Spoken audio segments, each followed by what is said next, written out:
Good evening, everybody. It's 6 o'clock, January 6th, 2025. Welcome to the Select Board meeting. We are all here. It's a full house, so there's no need for a roll call vote. I'm going to begin the meeting, as always, inviting public comments. Is there anyone who would like to make a public comment at this time?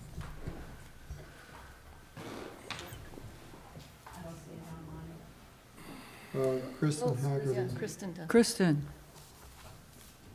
You're muted, Kristen.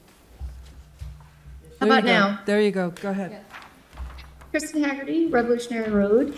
I would just like to request that when you discuss the correspondence, that you still choose to publish it online. I find it very helpful to see what my fellow residents say, and I think it's a great way to generate conversation and also, hear our others' opinions. So I encourage you to continue to keep that correspondence public in the future. Thank you. Thank you, Kristen. Anyone else?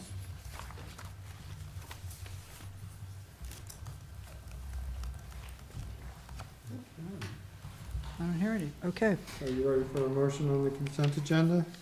Well, is there anything that anybody wants to take off? I think that's the question. Nope. Okay, Are we good? Go ahead. I'm ready. great.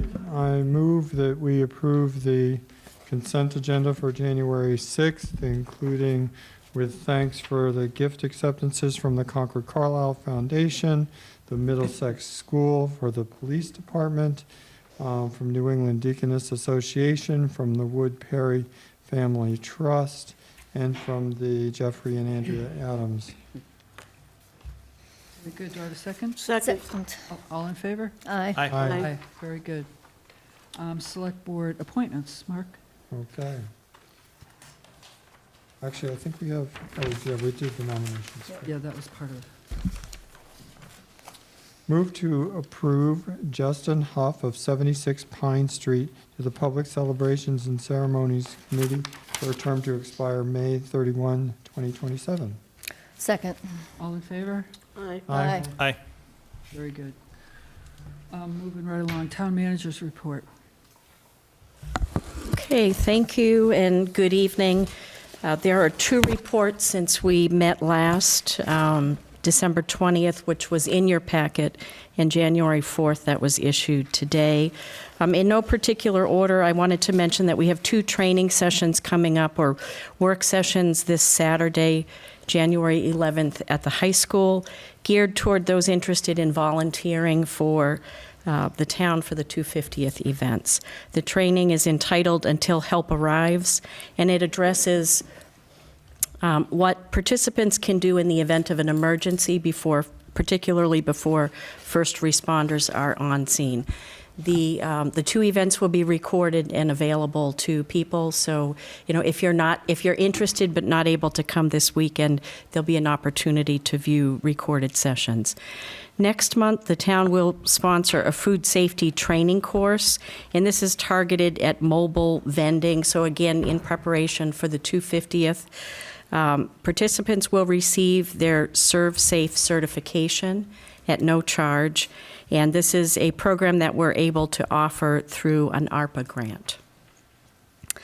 The town of Concord was recognized at a recent Green Communities Summit. I think this was back in November, so this is going back a bit, but the recognition was for having achieved a 20% reduction in energy use, the period of fiscal 23 back to the base year of 2011.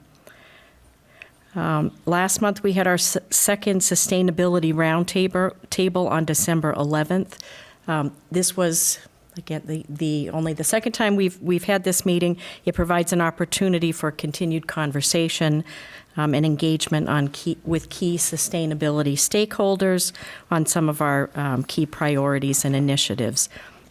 Featured at this meeting was an update from CMLP Director Jason Bulger, highlighting efforts of the light plant in respect to the town's 2020 climate action and resilience plan. I wanted to provide an update to you on progress, very good progress that we're making on the Doug White Fields replacement. That was a topic of discussion at your last meeting in December. Since that meeting, we've had one internal team meeting with the chair of the Rec Commission, and we have another in the works for next week, and we will be including the school's athletic director, who is able to work with us on this project, and representatives from the Friends of CC Fields.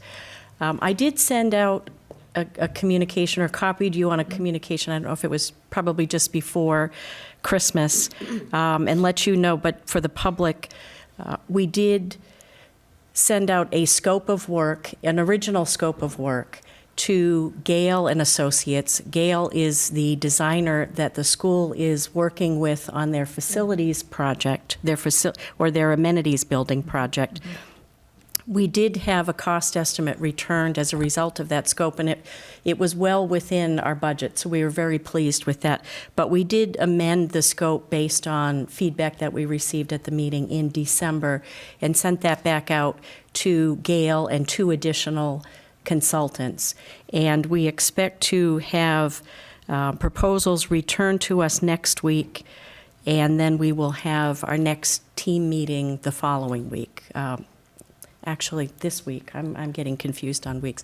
So we have, the proposals are coming back this week, and we have our next team meeting next week. We did agree that we would be working in conjunction with the Rec Commission.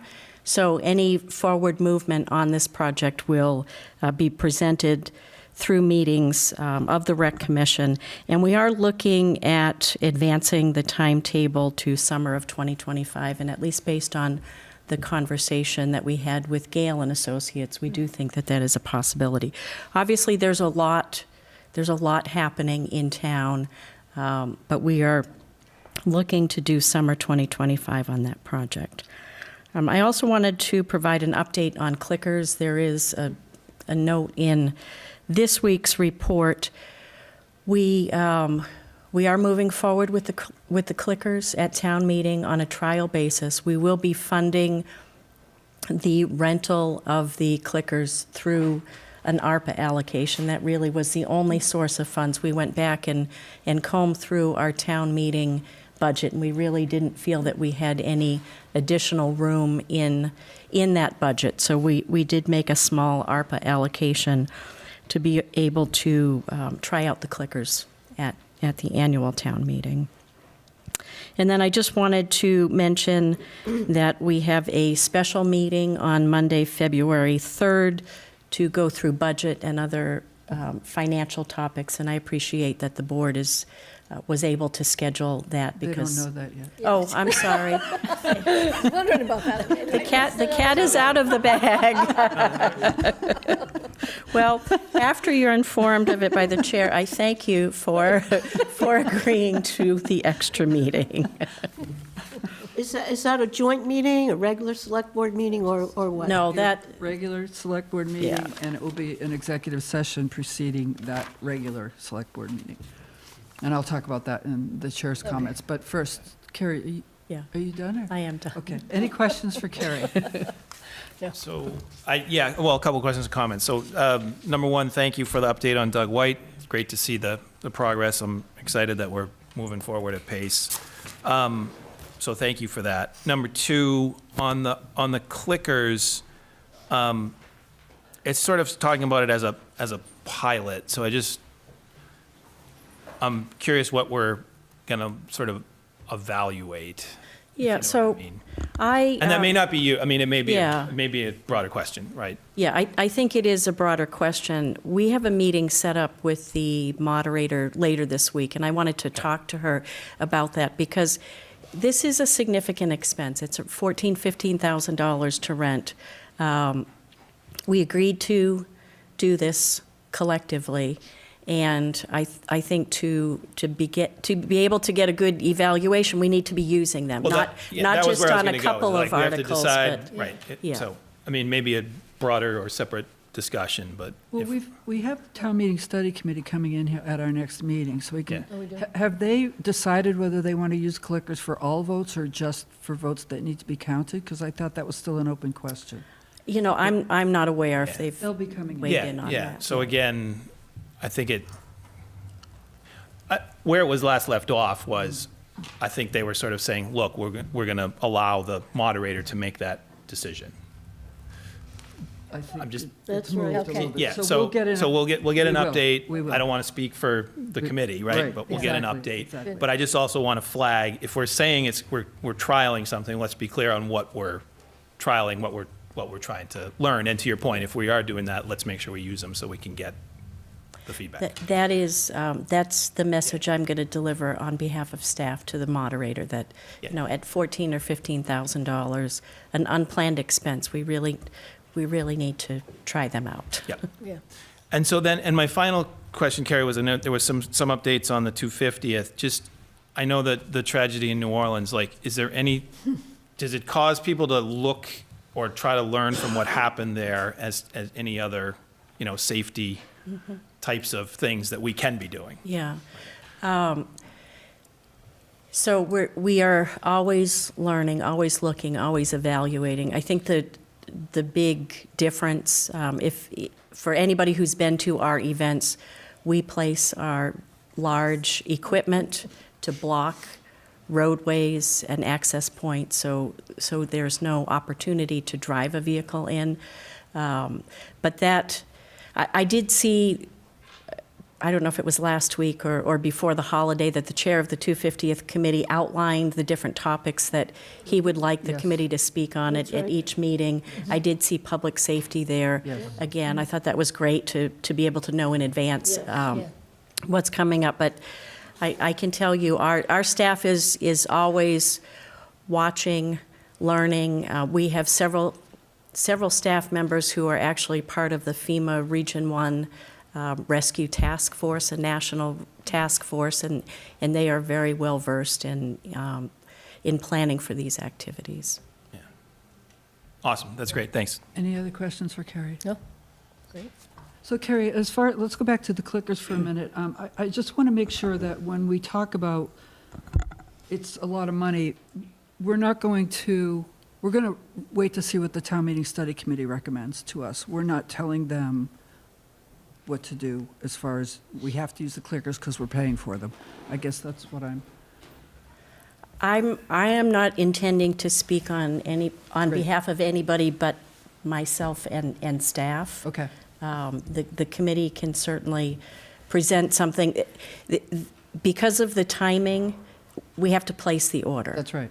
And we have to make a decision that we're going to do that, which we did at a recent meeting. And so we have the wheels in motion now to rent. Last I heard, we were awaiting a quote from a second or a third vendor. So we have not yet placed an order. But I would just hope if we're going to go to that expense, that we use them. Okay, And- And collect data, is what you're I saying, hope right? so, yeah. Yeah. So we're going to have the town meeting study committee here at our next meeting, and then we're going to have probably Carmen come here to talk about the town meeting calendar well in advance of town meeting. So we'll be talking with them as far as how exactly the clickers are going to be used at this year's town meeting. Okay, just to be clear, that's still an open question. Any other questions for Carrie? We're good. Next is the chair's comments. So, I have asked to add a meeting on February 3rd, which is not on our schedule. And the purpose of that meeting is, as Carrie mentioned earlier, was to talk about the town budget. We've got several items, and also I'd like to preface that meeting with an executive session. And the purpose of the executive session would be to continue negotiation on the town manager's contract and also to discuss land acquisition at the MCI site. So please, mark your calendars, February 3rd, 5 o'clock. I'd also like to propose that we add an extra meeting on May 5th. This is not a definite thing, but There has been some discussion in town about changing the calendar for the town meeting, and this is predicated on the ability to print the warrant in the bridge as opposed to sending it out to each household. So if we learn that the bridge is amenable to that, and we agree to that, we are going to have to convene and get together and understand how that changes the calendar, because we approve the calendar. And I would like to do that on May 5th. So I guess what I'm asking people is to just kind of stay tuned. Which calendar are you Town talking meeting about? Yeah, calendar. but isn't that, Yeah, I don't. I'm sorry, I said that not the wrong. I said- calendar? Yeah. On January 27th, I'm hoping to find out whether we have to approve a new calendar. And what that means is that we have to have a meeting on May 5th. Oh, okay. That's, a little I missed different. it. I That new skipped calendar. a All right, beat. there's I something I skipped a beat, missed. yeah. If the new Okay. calendar is approved, Yes. we have to have a meeting on We May have to have a 5th. meeting. So we'll know on Okay. January 27th whether we have to have a meeting on Okay. May 5th. So Okay. don't schedule any parties on May 5th. Okay, Cinco de Mayo, though. it is. Oh, It well, is. I know, it'll okay. be wild. Okay, the other thing I wanted to mention is that the warrant opens on Monday, January 20th. It closes on Wednesday, February 19th. So if anybody out there has got a warrant or an article that they would like to place on the warrant, now's the time to start crafting that. The other thing I want to mention is that we, with Andrea's help, I have drafted our submission into the annual town report, which will be published. I'm not exactly sure when it will be published, but it is due this Friday. So we have written something. Tonight we had our picture taken for that submission. If anybody would like to read what we've written and suggest any edits, I will be happy to send that to you. I'll have Andrea send that to you, but we need it back by the 10th, okay? So just let us Yeah. know, okay? It's pretty straightforward. It's not really a controversial thing. It's pretty much a list of what we're doing this year. Some upcoming things that I wanted to alert you to: this Thursday, January 9th, the Finance Committee will be hosting a capital hearing. It will be a meeting with the FinCom, the town, and the school committee to talk about their 5-year capital plan. And it'll be open to the public so that we can have any questions, and we're all invited. Again, if you've come up with any questions since we had our tri-board meeting on December 16th, now's the time to do that. Other upcoming things: we're having the Housing Roundtable on January 14th.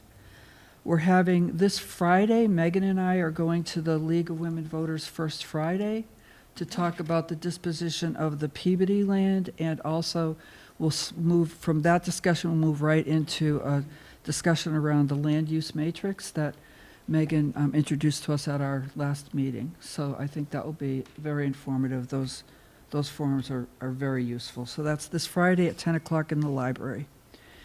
And then finally, the Economic Vitality Committee is hosting a forum on January 29th. The topic is, what does Concord mean by commercial development?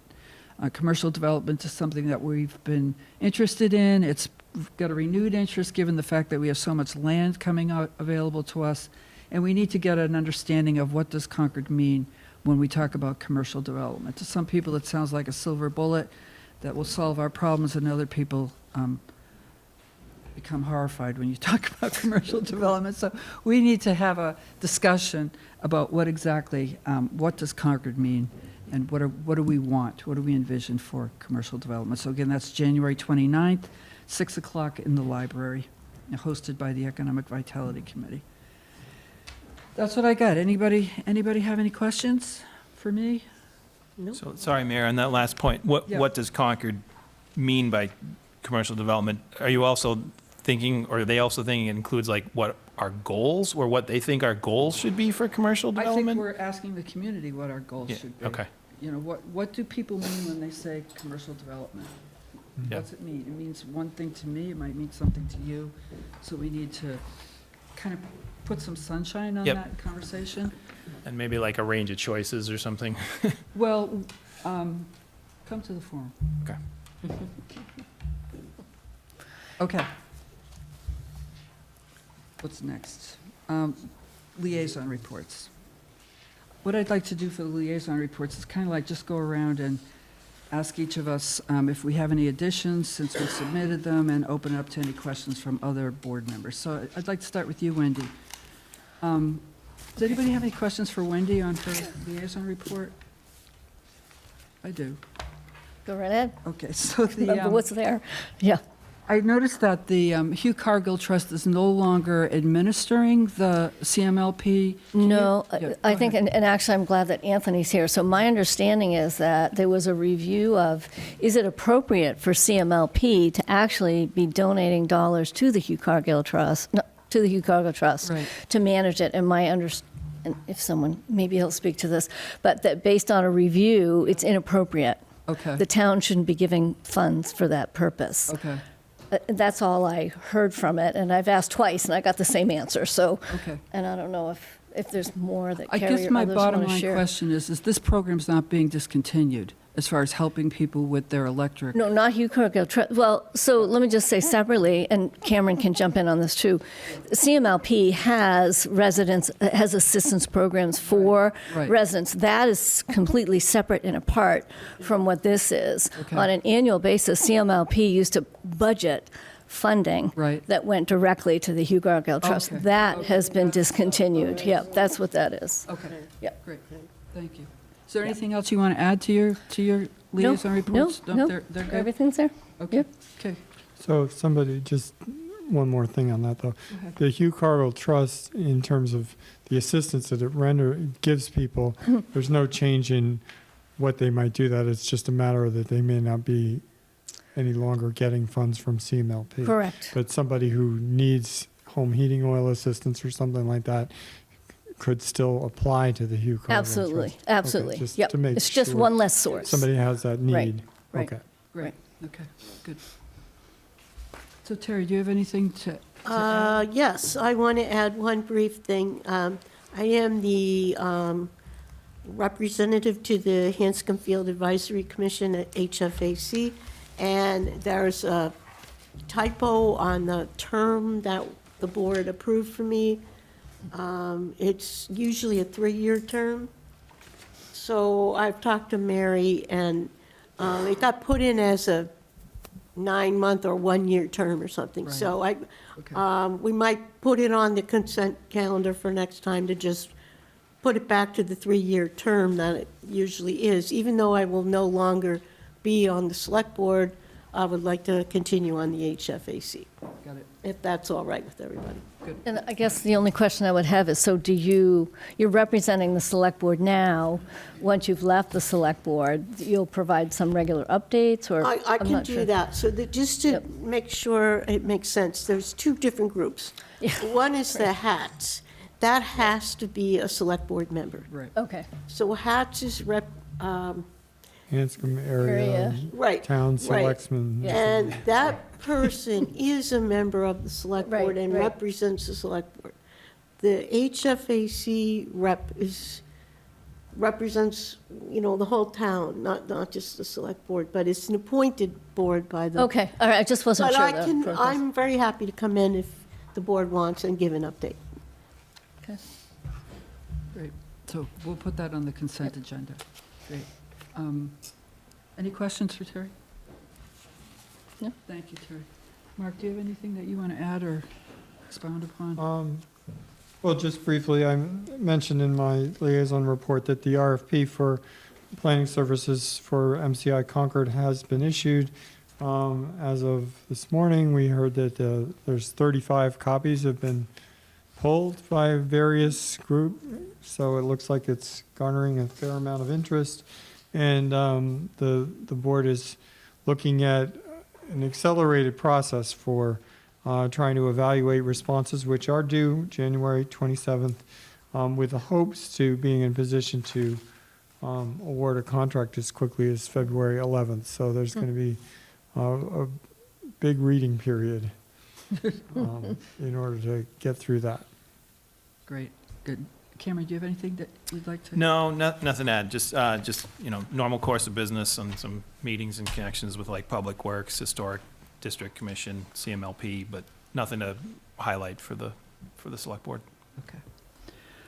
I would just like to add one thing to the liaison report that I submitted for the Finance Committee. Well, I want to highlight that the school committee agreed to come in at the guideline this year, which was a big step Yeah. towards cooperation. So I'm very, very pleased with that, very grateful to them for the leadership that they're providing there. I wanted to make one thing clear, though. In my write-up, I did point out that the Concord Public Schools, their guideline is net of the $500,000 savings that they promised the town when they came forward for their feasibility study. Remember in 2019, when we were still trying to decide where we going to build a middle school, and we were realizing that we probably weren't going to get MSBA funding, the schools came to the town with a request for a feasibility study. At that time, they identified $540,000 worth of savings that they expected because of the consolidation. And now that the schools are in fact consolidating, we're asking them to realize that money. And because of that, that's why their guideline is 2.4%. So that is net of the $500,000 savings that they're expecting from the consolidation of two schools into one building. So I think this was this year's process by the Finance Committee was very well done, and I think it's resulted in a fair guideline. Can I ask a question, Sure. though? And it's probably good for prepping for the Peabody discussion. I seem to recall there was a little bit of a jump ball as to who might be paying for maintaining the Peabody building next fiscal year. Or for the remainder of the Even year. this fiscal I think year. it's It's budget. this year. It's this year. It was unfunded, Well, so, Yeah, I have an opinion about that, but let's focus on next year since we're talking about the guideline. Well, do you want to talk about that, Carrie? We've looked into the process for that transfer. Carrie, Yeah, you- I mean, our working assumption is that there'll be a request for the school committee to turn the building over to the town.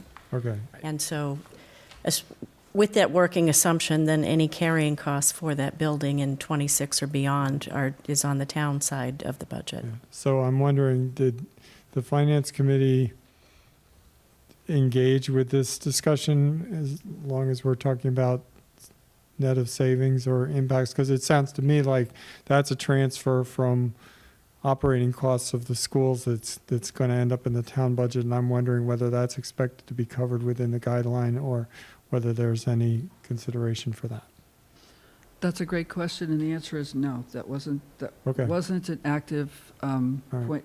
In fact, the town is still developing their budgets, and Mhm. so the guideline process is more like, here's your limit. Mhm. You live within that limit. Yeah, So okay, that was not explicitly called out, no. yeah. but okay. maybe that's worth a discussion with the It's Finance certainly- Committee, because absolutely, this is incremental new expense, Right. right? So there ought to be some further discussion about it, let me just say that. We've committed to come in at the guideline. But I think that's unreasonable if this cost, I mean, if it is, I don't know how much it is, so maybe we should understand what that carrying cost is before it's really- everyone makes assumptions. Yeah, I mean, we are still trying to understand what those costs are too. Right. And so we will be prepared for the discussion on February 3rd to talk about what we think those costs are. Okay. Okay. And what If you're about, moving, I mean, if you're moving the responsibility, are you moving the budget? Yeah. that's the It's question. really We the- didn't. Right, Really the question, right? right, And that's, except, it's related to this Right. 500 savings, because the 500 savings is a result of consolidating the two middle school Right. operations into one building. And so maybe there's, and if that whole 500 savings is now being booked against the CPS budget, but they also, at the same Yeah. time, transferred out the responsibility for the building, we, right, and also there's the Yeah. current year. So it's not just, you're phrasing the question right, if you move the responsibility, move the budget, but there is no budget for this. In any, I remember Superintendent Hunter said, we have not budgeted for the They didn't. current year They did after- not, March, April, and May. That's it was right. not- Sub-period, right. yeah, that's a That's different right. Yeah. question. Right. It's a different- What happens That's a Right, different, right. so there is no budget to move, so, yeah. prior to June 30th, yes. But there also is no opportunity for the school to move the care, custody, and control of that facility to the town That's right. Right. before town meeting. That's right, Right. Right. right, So, Yes, yeah, very good. so okay. it's their building and they need to take care of it. Yeah, and I think the Until- estimate, Until it's not, right. Until yes. it's not. I yes, think that the schools quoted it was about $30,000 in expense Right. For- after they depart. And it'd be really For one helpful. For carrying costs, no, just for the unfunded amount for this year For was this about year. 30,000. So next year, there could be 100, Well, yeah, I- okay. You need to figure, okay. yeah, So different story. I Right, think and that it'd be it- nice if we were all using the same number It would for be what, Yeah. what If does it's it cost to 30,000 operate an empty building? for 3 months, Right, right? If Right. it's That's March, skin and, April, it's May, like very minimal, like there's no landscaping, there's no nothing. It's Right. just, that's very 120,000 minimal. for a year. so if that And turns that's- out yeah. to be the case, then it should be that it's guideline plus, that's where I think. yeah. Yeah. Okay, Well, so, yeah. Well, the finance committee perhaps should just have a discussion Yeah. about this item. Yeah. right. Good point. That'd be Well, I helpful. remember raising this question when we were first talking about surplusing it, and so I was hoping that it had gotten surfaced somewhere along the discussion, but Mm. now's as good a time as any. Sorry. Also related to this is, what is the figure that the finance committee actually used was in subtracting the costs? Was it 500,000 or 548,000? It was 500,000. So there is this theoretical 48,000 that exists then, based on data from 3 years ago that was estimated. Right. Right, so all right, so all of this could be discussed Okay. on February 3rd, okay. All right. Well, and I hope the finance committee talks about it as well I at can their bring it next up. meeting. I can think bring they it up, should. But they voted their final guideline, and they are actually required by our bylaws to publish a final guideline. No, I get it, but then there's, can always be discussion, but I'm just curious whether that discussion Okay. That's right. recognize this new responsibility that we don't even have yet, Right. but we're going to be stuck with Right. potentially. We didn't bring it up, it wasn't Right. brought up to the finance committee. Right. Right. Okay. Okay. Well, then what is the proper way to bring it up to them now? Should it come That's up a on good the question. 9th? Yeah, Or at their agenda on the 9th, or do we wait till February 3rd, or write them a think- letter? I think let's talk about it on February 3rd when we know where we are with the town's budget request, Okay, and make a plan then. great. Okay. Very good. Thank you. Okay, it is 6:33. We're a little bit ahead of schedule. I don't think so. Well, we Well, can't you are- do a public hearing. Can't do a public hearing oh, until it's just- 6:40. And grant of the other location. grant of location, which is That's a also at hearing. a time. That's a hearing. Do you want to get into flag raising? Sure. Okay. Okay, I would like to resolve the flag raising policy. We've been talking about this since August. And the way I'd like to do this is I'd like to go around and ask each, we discussed this, we had a vote, it was split. Mark, you weren't here. I hope you watched the video. Multiple times. Really? Sorry. Was that exciting? You guys, You're a glutton for punishment. so don't repeat your positions on me. I know them. Okay, So I think what I'd like to do is just go around and ask people if, based on what they heard, based on their reflections, based on any new information, what their thinking is tonight as we go into the final vote. And I think I'll start with you, Wendy. Have you- So just for the public's knowledge, I think the one new piece of information that we got was a verification of what is the administrative expense for the raising and lowering of additional flags on the telephone poles. And it was $600, correct? Yes. It was 300 raise, 300 bring them down. So that's just a fact, that's all. But we didn't have that before. So I'm just going to say my position remains that I would like to see the policy retain the language for allowing flags to fly on the light poles, and I'm in support of that and the policy overall. So Okay. let's leave it at that. What about you? so that new information was really useful to me. I was imagining it would be several $1,000s, and I was imagining several events. So I started thinking we were adding in a $20,000, $30,000 cost altogether by the time we had many events, et cetera, et cetera. So now what I'm thinking is And this is actually an idea that Carrie kind of put out when we were talking about it, that we could try it as a pilot for 1 year and see. So if it's still $600 and there's one event, fine. If there's suddenly 10 events, then the board next year looks at it again, whatever. So I would be in favor of putting it in. I would vote for it to try it out on a 1 year or 3 year or something basis and get some data and see what we're really spending. That's my position. So are you proposing an amendment that this? I'm proposing that we accept the policy the way it's written and that the board take another look a year from now and make sure that the costs weren't excessive, that there weren't 10 events and it wasn't taking up tons of staff time and, if it's going with a minimal amount of cost and staff time, that you wouldn't even have to change it next year. Mark, do you want to make a comment since you yeah. weren't here? I think it's, it is an important responsibility on the select board to use our judgment and make decisions on behalf of the community. And it's also a key responsibility, I think, that each of us has to express the rationale for the positions that we take. So I appreciate the opportunity, since I wasn't here during the full discussion that you had before, to just clarify what I'm thinking. I did watch the recording, as I said, multiple times, and so I'm prepared to state my position. I find that, as written, the revised flag policy, inclusive of the ceremonial flags on light poles, appropriately places the responsibility to decide on the select board. The policy also provides for sufficient notice and deliberation to avoid becoming burdensome.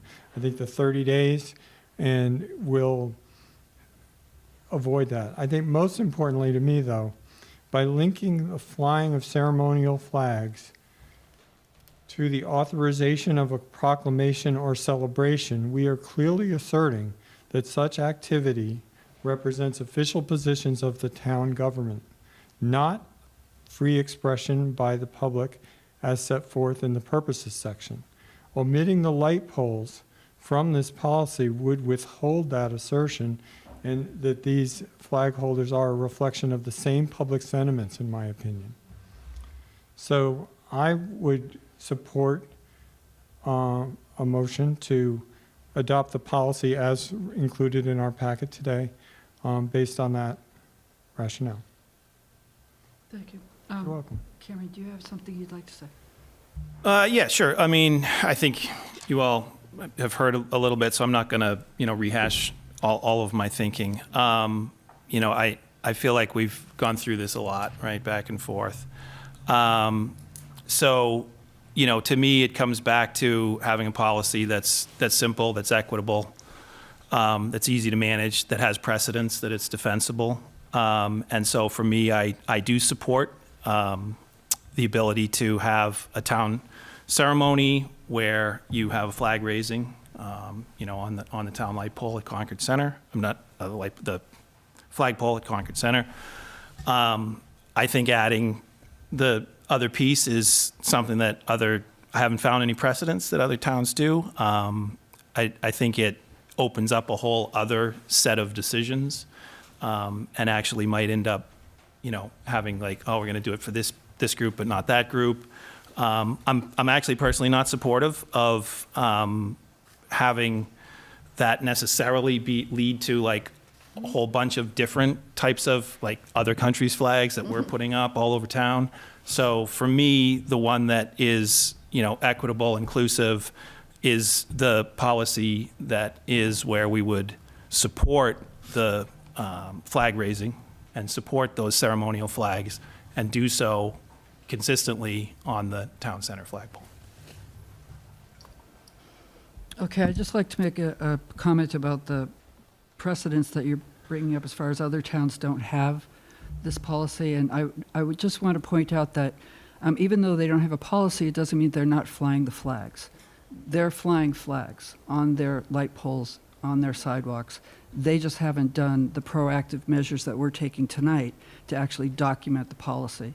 So we're not putting, in fact, I don't think we're putting ourselves at risk. I think we're actually reducing some of the risks. So I'm in favor of this policy. So I'm ready for a motion unless, Yeah, I just want to add that I'm glad you brought that up. That was the other piece of information. I received several photographs of other towns flying their flags in this manner, so we would not be the only one. We would be the only one who had worded it in a formal policy, but the photographs, I think Lexington was one of them. I don't remember the other ones, but, right. yeah. This entire process, and I also wanted to add my thanks, particularly to Wendy and Cameron for working so Yeah. hard on this. Yeah, really. Yes. It's a reminder that the work we do here when we set policy is very time-consuming, very challenging, because it's very hard to understand what can or might occur in all cases. And then we equally then engage with the policy as we write it out when it comes time to apply it to any particular set of decisions or applications that come before us. And I think it's really proper for us to separate the creation of policy from the implementation of policy. And so this is an example of us doing the creation of policy. And then I think when we have applications before us and start to see how it works out, we can then evaluate what kind of a job we did in this two-step process. So I want to express my gratitude for the hard work that was involved in this, Yes. and I'd be happy to make a motion at this time. I move that the Select Board adopt the revised Town Flag Policy, APP 16, as printed in the packet, inclusive of Section 4, referring to town light poles, removing the brackets and changing the text to not bold. Second. All in favor? Aye. Aye. Opposed? Nay. Okay, passes 4-1. And thank you to Wendy and Cameron. This was Yes. quite a larger project than we anticipated. Thank you. Hey, it's been a good lesson learned for I was- both of us. I was quoted in the bridge at the last time we talked about this by saying, why is this so hard? And it's so hard because we were so careful and we care about it so much. So that's why it was hard. So thank you, It was, everybody. I mean, it was a good process. It was a good Yes, process. So, I mean- it was. Thank you. It was a good process. Good, thank you, everybody. Okay, it's 6:42, so we can move to the hearing. At 6:40 PM, we have a hearing on the tree decision appeal at 183 Hubbard Street. We've got the presenters, I think we have the homeowners here, we do, and also, do we have Eric Shaw? Eric? Okay, let's begin with the property owners. We have to open the public hearing. Oh, yeah. Oh. Mark. Okay. Move to open the public hearing on the tree decision appeal at 183 Hubbard Street project. Second. All in favor? Aye. Aye. Okay, good. Back to where we were. We have handouts with, Okay, that's great. we have 5, so maybe. That's great. Thank you. Thank you.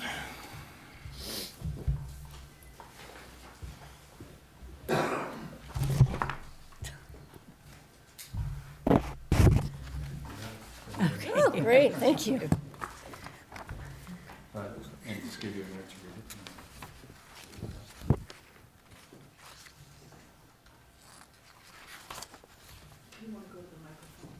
Yeah.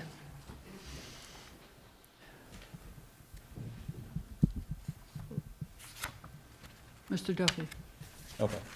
Yeah, so our request is the approval to move a tree that is now basically in the middle of a driveway. We have redeveloped our property on 183 Hubbard. It's also now 207 Thoreau.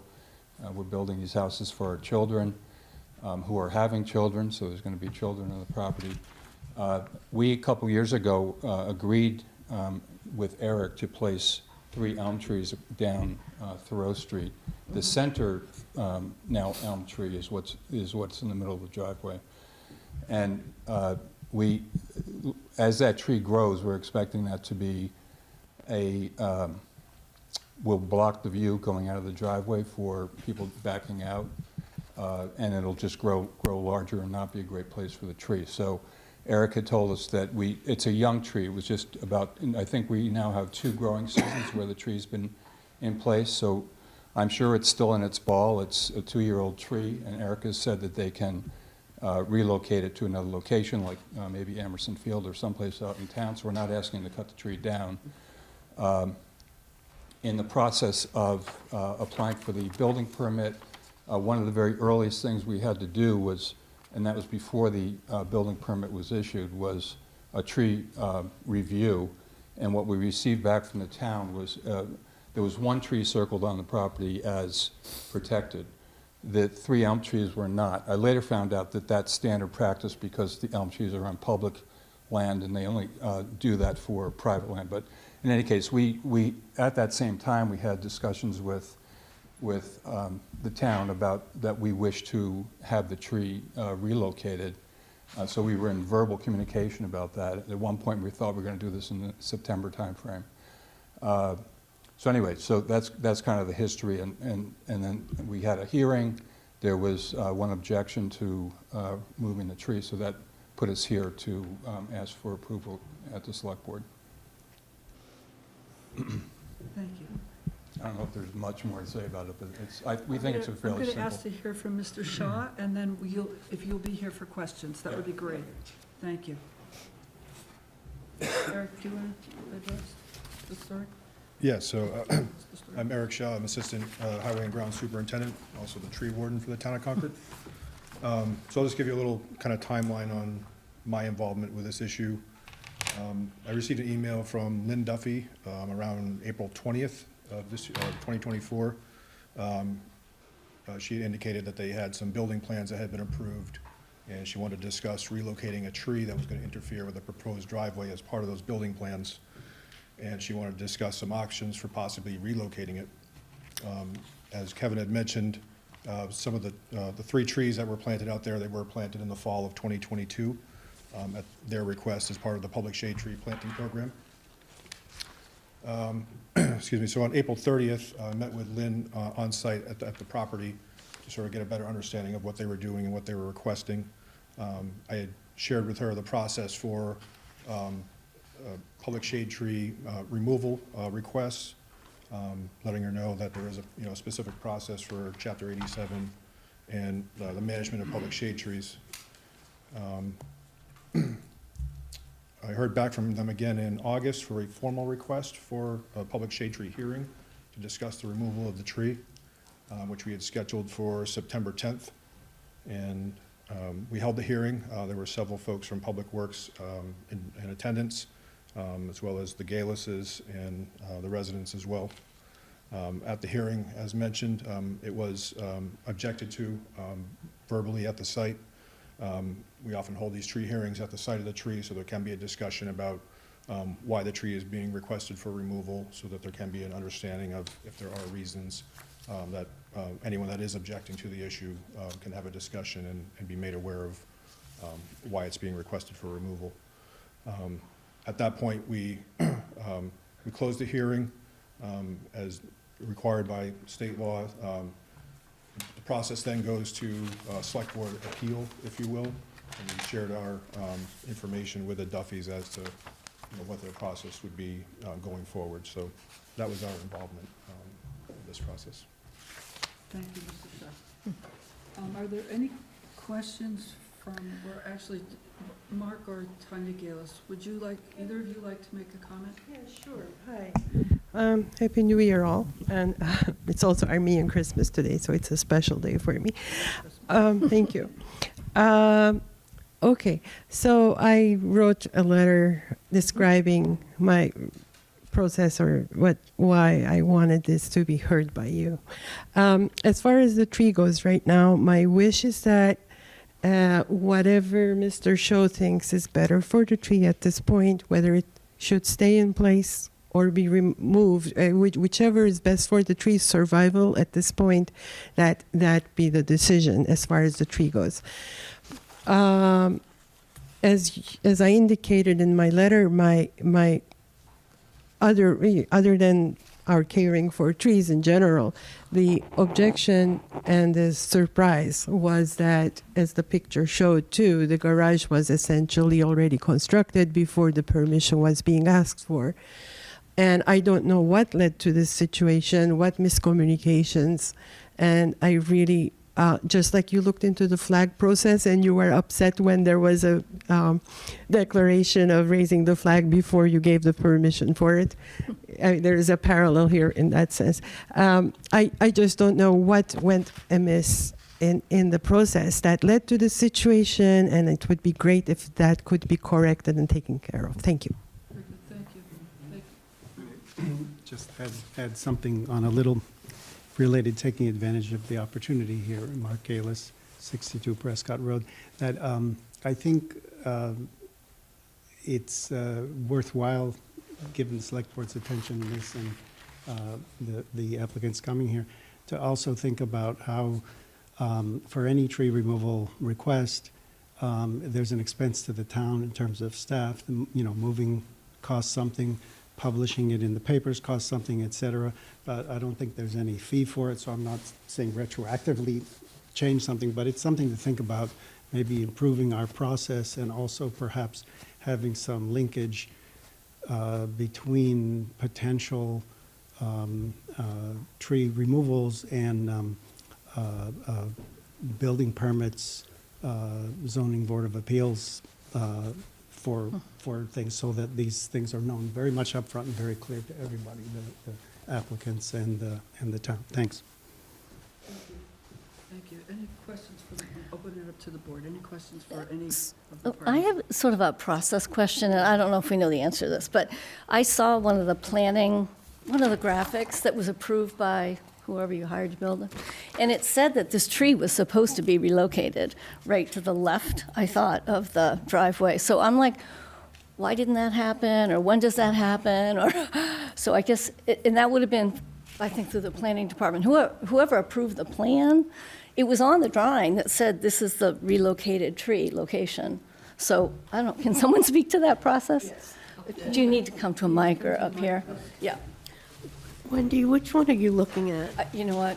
Is it this one? No, it's a graphic. It's got the stamp from. That one? No, it's not this handout. It was in our packet. Okay, I Sorry. have that one too. It wasn't an option to move the tree over because the Okay. Concord Electric put 2 electric boxes right there, and Okay. we didn't know that. Okay. They were going to put them right there, so then Okay. suddenly it was not an option. And Okay. moving in either other direction was too close to the other elm trees. They Okay. would just be very crowded, so. Okay, there was an approved plan, which I don't know who reviews or This approves one? it. I don't know if it's this one. It could be. There's a little line that says this is the location of a moved tree, but I don't know if it's this one. I don't know. It's after this. Okay, It's electronic. okay. So it was sort of a process Yeah, question, because it was in a plan, and it said, this is the new location for this tree that's going to be removed. So it's a process question, which, this is a tree hearing, which isn't a planning. I just don't know where, It is troubling that, I think to me the basic question is, how did this happen? We have a law that protects our shade trees because the town of Concord values shade trees. So how did this happen? And maybe you don't know the answer to that. I mean, you're up at the podium, unfortunately. But how does this happen, and how do we make sure, and I think this is what, how do we make sure this doesn't happen again? So I guess that's a question to staff. Or how did this happen? How did this happen that we've got a house built that's approved that requires the removal of a tree when in fact we have bylaws to The protect request was made before the approvals by the town the request? to get our permits. We had talked about with Eric early on, Right, very early on, about the possibility of this. okay. And it didn't seem that it was going to be an issue. And we didn't have to apply for the driveway permit at that point. So So there's, we yeah. didn't just go ahead and break ground. We had already, this had come up early, before we even had approval for the permits to do the building. Were you So it was aware that you were unofficial, building but a it was driveway that was going to discussed. require the removal of a tree? Yeah. I think this plan, Were you aware that you were building a driveway that was going to We did require the not at removal of a time, tree? but if you Once, look- initially, when we first met with the architect, we weren't saying, oh, that's going to mean the tree. But once we had the architectural drawings and we saw where the garage would be and then where the driveway would have to be, then we saw, yes, that this tree that we had agreed to 2 years before to be Yes, placed yeah. there Yeah. would be directly square in the way of the driveway. So that's when, again, early on in the process, before we got the building permit, we were talking to Eric and others about this is something that we're going to have to do, is to relocate the tree. Anybody, any other questions? I have, I have a bunch of questions. So this is the, from page 47 in our packet, This, for yeah. anybody who wants to Yeah. follow along. It refers to a relocated elm tree.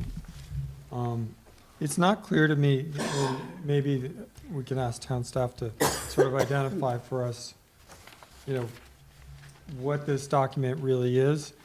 Having visited the site, I would notice that this is clearly not the driveways that seem to exist at the moment.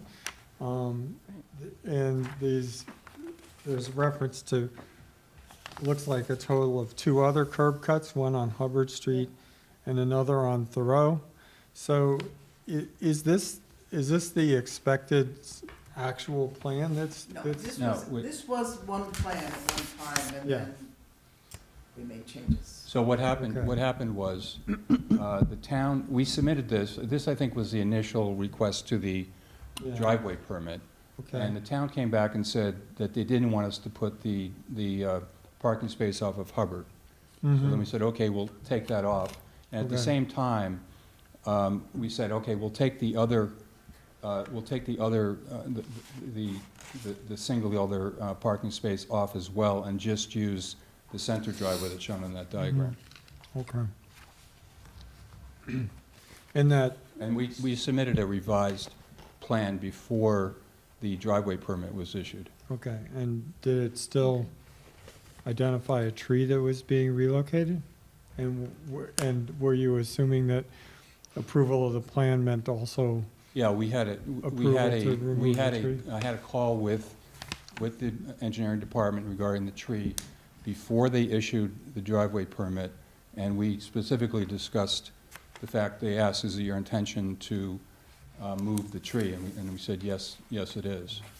and around when did that occur? November? Yeah, probably November timeframe. Okay, so this is after was it September 10th that Mr. Shaw was Yeah. talking about? You're right. Okay. I guess I have a few sort of general questions about this too. I noticed that this is an area that has a very distinct sidewalk on the Hubbard Street side, and then on the Thoreau Street side, it's a somewhat less distinct sidewalk. Right. Leading to the next property down there. Is the expectation that the sidewalk will eventually be restored to kind of what it looked like before? Like, Yeah. On the, yes, on the same side of the street as our project, 183 Yeah. Hubbard. That was always a, kind of just a cinder sidewalk, Stone dust not sidewalk, across the street, there's a cement sidewalk. So there's going to be this 20, 30, so from the corner to your driveway, from the corner of Hubbard to your driveway would be a cinder block, a stone dust strip, Well, and in then the- there would be paved driveway and then another stone dust strip Yeah. on the other On the side? on the very corner of Thoreau and Hubbard, on our side, on the 183 side, there already was a cement kind of just Yeah, at the very end part, but that Yeah. connects to the cinder Okay. sidewalk. you know. And I guess this is maybe a question for the tree warden. What is the actual formal decision that's being appealed? Like, what's the position of the tree warden as we stand right now? That's the real question. So, as far as the tree warden's responsibility for, once we do a public hearing on a tree, it's really up to the requester to take it to the next step to the select board, which is why we are here. I shared my opinion with the resident that if the tree was approved to be removed, that we could possibly relocate it to another location in town and give it a chance to live somewhere else. Right. So just because I'd say most of us in this room are not familiar with this process, and I'm not trying to, find a culprit or anything like that. I'm just trying to understand. So had, nobody objected at this tree hearing before, if we hadn't had the citizen objection, then the recommendation would have been, go ahead and relocate the tree. You would have found a place for the tree, and it would be presumably moved, and we wouldn't be having this. That's correct. But because there was a citizen objection, that created an automatic no from your perspective, because any objection is an objection, and then that they are now coming to us because there was an objection. Correct. Okay.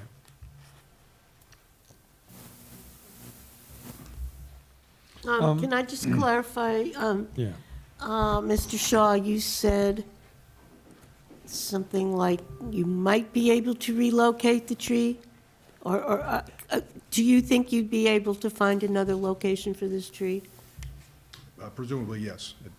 I think it was planted in the fall of 2022. It's probably still young enough that we could transplant it and give it a fair chance to survive in another location. Okay, thank you. I guess, and there's these 3 trees that were all put in at the same time on this property. Are there more of trees from this age or time period? If you go down Thoreau Street, like, between there and the Emerson playground, there's another lot, I think it's 225. Are there more of these same trees, or is this really just these 3 trees were put in at the same time as a So project? these 3 trees were put in at the same time, but yes, there are a number of new trees in the vicinity. Yeah. As I said, there are places in town we could find a new home for this if So- it was approved for removal. I guess what I'm trying to get at is, from the aesthetics of this, because that's public shade tree to some extent, is that there's spacing for these trees. So this would create a gap in the middle so that they would be twice as far apart. Is there a next tree down past towards I guess the high school along Thoreau Street that's the same age as these other 3 trees? Towards Emerson Field? Yeah, Yeah. towards Emerson Field. Not that I'm aware of. I believe it's Okay. just the 3 trees and the one in the middle is the one in Okay. question. So just a quick question, though. We did issue a permit for the driveway? Yeah. Okay. So you have that. Do we ask when we issue those? Like, So I'm just curious. I mean, because that I don't know. Like, do we ask when it's like, hey, here's a permit. Do you need to take down any trees to? So I guess the question I Build have that. is, what is it that was approved? Right. Because does it have this tree in the middle of it or not? Right. Do we have any Do we have that documentation that shows what was document? approved? When they That's- approved the driveway? So which board is it that does that work? Yes, it's the engineering, Engineer, the DPW. I don't know if you have the copy that was approved, but as I said, that diagram had been changed. right. And what was approved is showed that the one driveway with the tree separating the entrances to the driveway. And there was a note, Well, let's not, I believe there was a note on Okay, that, it's not that it totally- would the be, driveway that split. was- Yeah. the request was Okay. to remove that tree. And again, we had verbal conversation with the engineering department that we intended to pursue that route before they issued the permit. So we do have, okay, let me just be clear. We have something that was approved by the engineering department that shows the relocation of this tree. Is that what I'm looking at here on page 44? Yeah. This is an old plan. I don't know. Is Yeah. this what was think- approved? This, Is this the permit that was issued by the engineering department for the driveway? Because that to me is, The tree is still there. Oh, yeah. right, but it says relocate. I'm looking at This something isn't- different than that. I'm looking at what was in the packet. right, it's an old plan. That's an It's old not an plan. accurate plan. That's the problem. We're not looking at that. Okay, It was do this- we have something that shows what was finally approved by the engineering department at DPW for the driveway? Do we have the permit? Well, no, We don't. Do you have it? I don't We submitted the revised drawing, remember. which they then. They did and approve, I know they approved it. Because but we- I don't have a, Once we said, look, we agree, we won't do the Hubbard side parking space, and that we would take the other parking space away on Thoreau Street, and we'd just deal with the central driveway, we submitted a new diagram showing that. Yeah, to is this them. handout? I don't know what this second, it is essentially it, but the driveway splits around the tree. We Yeah. understand. There is, the tree's there and there's room Right. around the tree and the driveway Yeah. goes on either side of it. Right, So- that's, I think the issue is if we had something that showed that the town approved the driveway with the understanding that the tree would be relocated, that would be an important piece of information for us to have. And I don't see it in the packet. I don't see it in your handout. I'm wondering, would the engineering department have that? Because that seems like it would be. in- I'm also a little puzzled here, Yeah. because if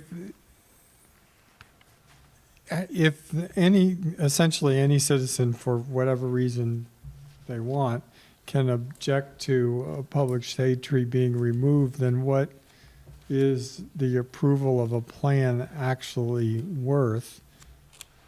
If, let's say we all decided that this was a right. diseased and failing tree or something like that, and yet somebody still decides that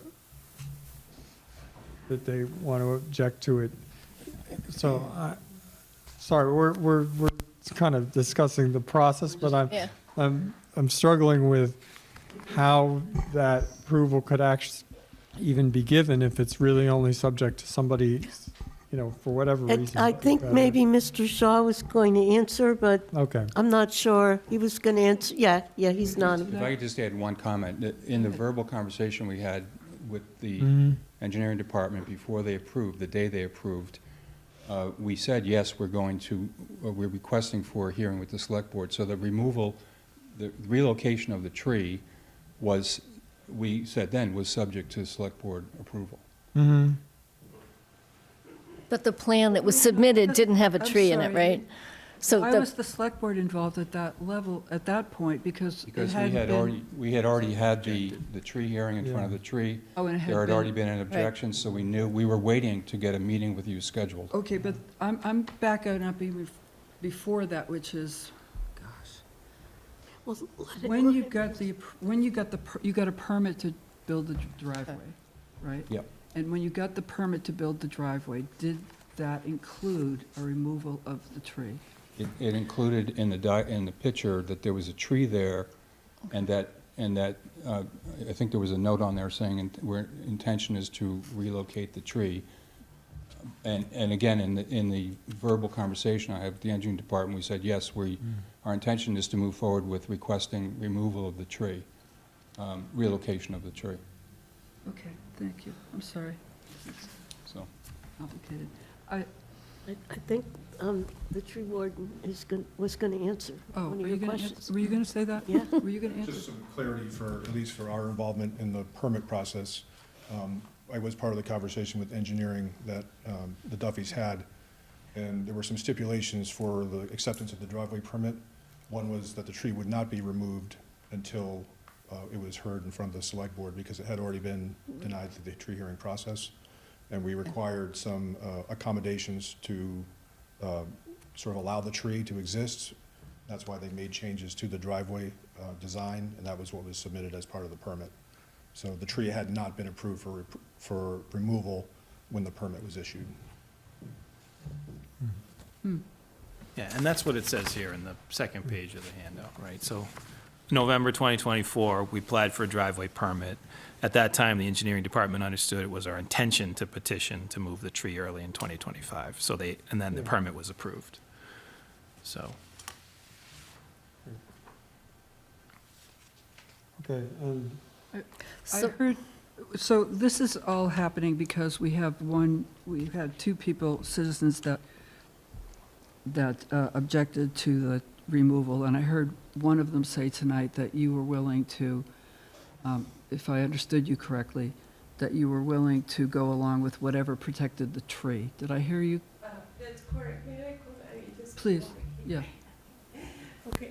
So in terms of what Mr. Howell raised the question about diseased trees, etc., I just want to make sure that would probably likely never be an issue, because diseased trees, I think you don't have to have a hearing. That's the tree warden's decision. As far as the replanting goes, yes, I am willing to go by the tree warden's assessment of not whether the tree is replantable, but rather what is best for the tree at the moment. They have already altered the driveway apparently, so if the tree is happier where it is, I strongly would rather not move it. If the tree is going to be damaged eventually because the driveway is already paved, then I suppose I would advocate for trying the... I also want to say that during the September 10th hearing, when the tree warden was saying that they will try to replant it, they will try to replant it, because the permit is just to remove a tree. The tree warden, if a removal permit is given, the tree warden is not under any obligation to replant it. Right. Mr. Shaw is just trying to do his best, or maybe Right. the owners were suggesting it. And one such situation happened apparently. We found this out afterwards at Central Street, and that was not posted on the website, so we didn't know, where another young tree was replanted at the cemetery and then didn't do that well. So replanting does not guarantee the well-being of the tree. So thank you. Can anybody get the tree in here to hear, so you can find out what it would like? I bet it would like to be moved. Okay. so many questions. There are so many questions, there are, but I think we've got to come to closure on If I this. can make one addition, just, okay? Yep. Right now, there are 3 trees along that piece, along the road, and they are lovely. They're elms, we love elms. For decades, there were no trees, none, which was pretty sad. The reason that we were very excited is because we knew about this tree planting program, and there are no phone wires or any wires, so it was a perfect place to add some trees. We did not know at the time that we were going to move ahead and do this big renovation project for our children, our grandchildren. And so I'm just saying there are 2 trees. Even if we move this tree to Emerson Field or some other location nearby, there are 2 beautiful elm trees that will still be standing there where there have been no trees for decades. So Thank you for that. it's an improvement already. Thank you for that. So I had just one quick question, which was the driveway, right now, you've sort of shaped it around the tree because it's still there, right? So if the tree is removed, I assume you'd probably repave, right? Would you trim back the driveway in any way? I know it isn't the tree, it's just a question. The plan right now, because we had to pave around, and we Right. did the rough paving, it's not the final paving. Oh, okay. And I talked to my builder about this, so the tree can be relocated. We will take some bit of the space that we'll gain to widen the mouth of that side. This is a 2-family. Yeah. So one side of the driveway will be for one unit, the other side for the other. Currently, because the tree's there, the opening for 1A3 Hubbard is not as large as it should be, because there's 2 cars will be parking. So it creates a problem for the cars getting in and out of the driveway. So we plan to expand the area a bit, not taking away that area that shows the trees. There will be a space there, but we'll take space, maybe something like the width of this podium, to just add a little bit more space for the cars coming in and out of the driveway on that side. And that's approved by the engineer already. The, Assume that's part of your original approved plan. Driveway, for the driveway. yeah, they didn't, the openings are, I think that are allowed are 20 feet each, and this would be within the 20 feet regulation for opening. Okay, that's just the entrance. Okay, all right. And I don't want to make this more complicated. I really don't. And I'm really not, I know. So is the process now that we see if there's other public comment, and then we close the public hearing, and then we deliberate, make a decision? Okay. Okay. Any other public comment?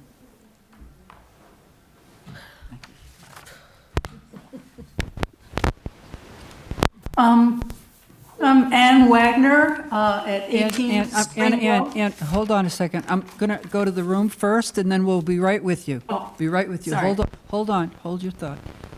Stephen Bader, 7 River Street.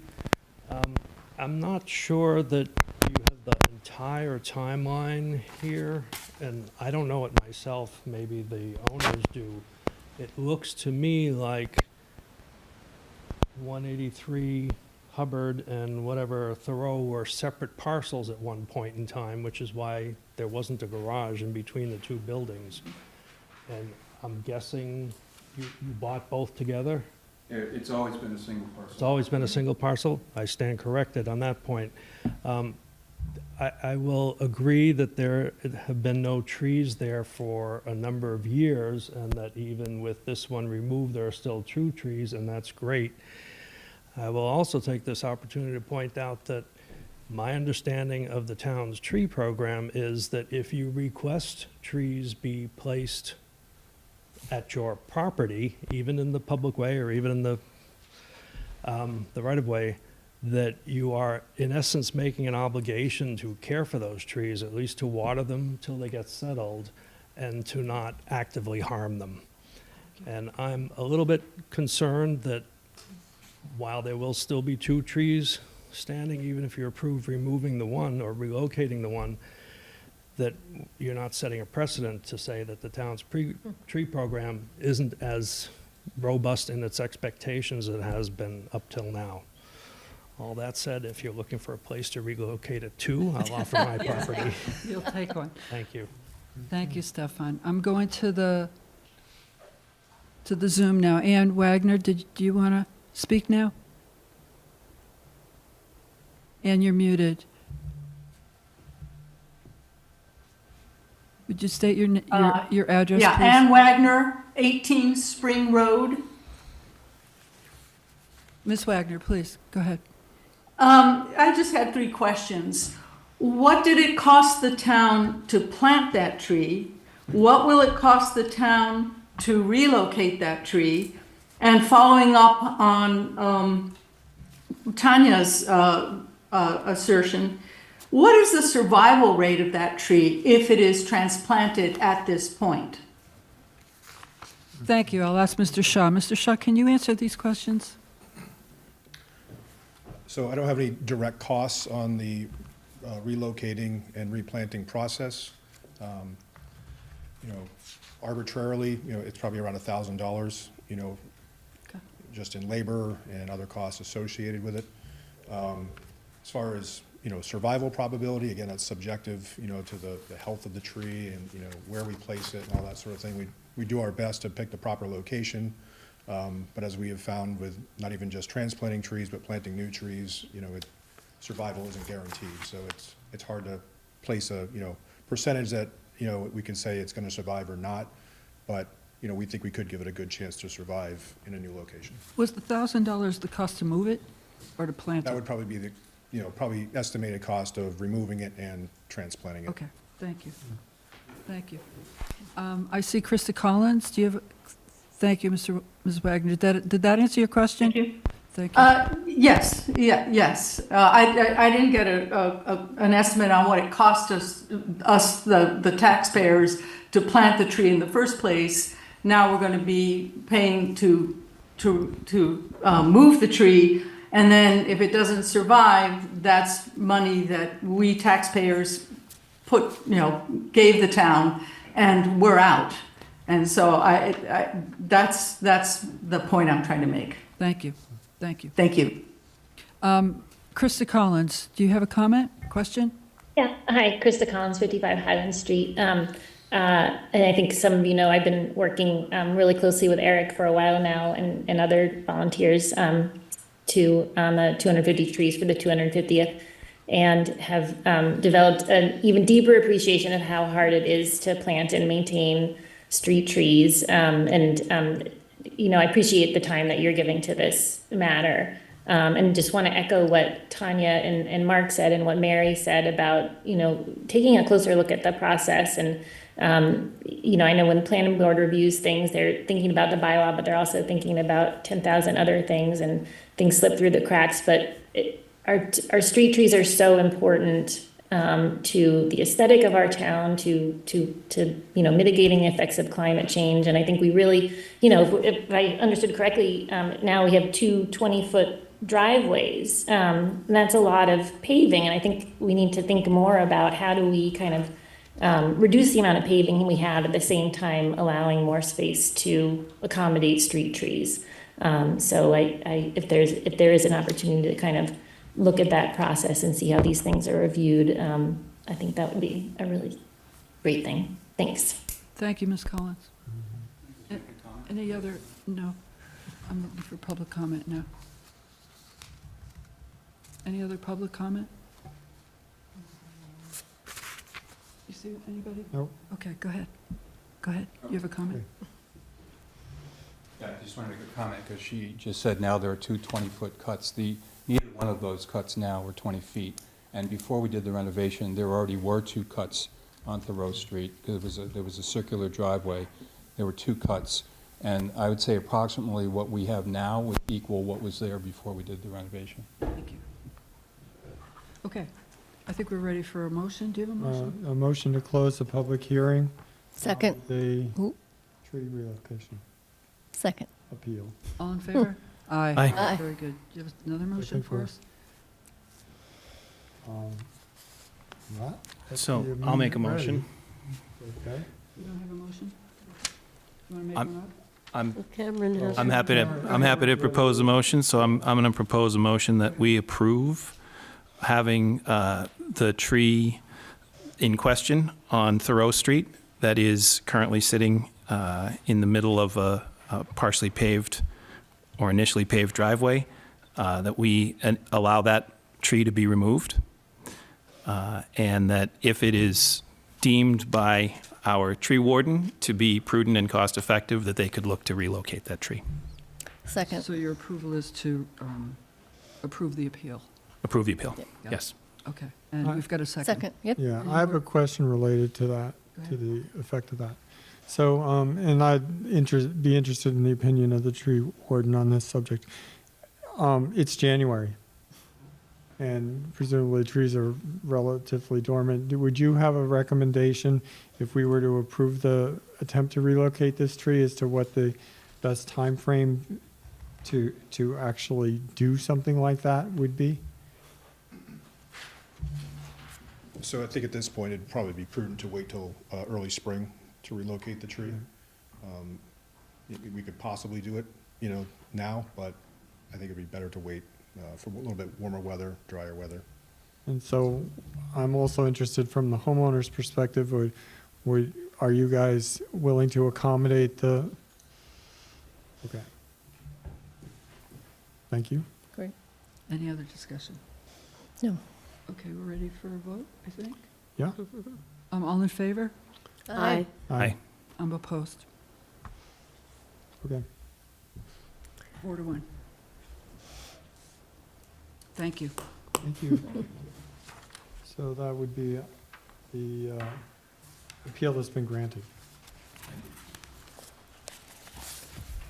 Okay, moving on to Comcast. She's on, Kathy Maloney, she's So do on. we have a rep for Comcast? Yep. Catherine? with us? Is she ready to go? Yep. Okay. Yep. All right, move to open the grant of location for Comcast to install new coaxial cable from pole 17 on Baker Avenue to pole 13 on Baker Avenue Extension. Second. All those in favor? No, it's a hearing. Yeah, we're Open the opening hearing. the hearing. Oh, Oh, sorry. yeah, all in favor, Wait, yes. You're approving, yes. Yeah. I was, Aye. I Yes. jumped. Yeah. Sorry. I thought you were reading this thing. I'm like, wait. No, Okay. I'm just, Catherine, do you want to talk to us about this? Sure. It's a request for us to overlash and expand our existing network from utility pole number 17 on Baker Avenue to utility pole number 13 around the corner on Baker Avenue Extension. And this request is made in order to provide service to the occupant of 86 Baker Avenue Extension. It's a commercial property. And per usual, all work that we do will be done in accordance with the town's order of conditions. I know we've been out there, I think in October, to review the work with the municipal light plant and perhaps others too. And that's basically it. It's a small job, about 1,000 feet. We'll have a traffic detail for the Baker Avenue portion. And that's basically it. It's pretty Thank you. straightforward. Thank you. Any questions from the board? Nope. So is this a new building, or are we upgrading, or what? I don't think so. I don't know how long they've been there. I believe it's a medical company. They did make the request back in July, I think is when we submitted this initially. But I don't know that they were new at that time. Okay, doesn't matter, really. It's a curiosity I question. see that Jason is with us. Yeah, Jason, so. Jason's there. Jason, is this a new build? Do you know what the story is behind this up? Is this an upgrade, or? It's an existing location that just requested this service. Expanded service. Okay. Any comments, questions from the public?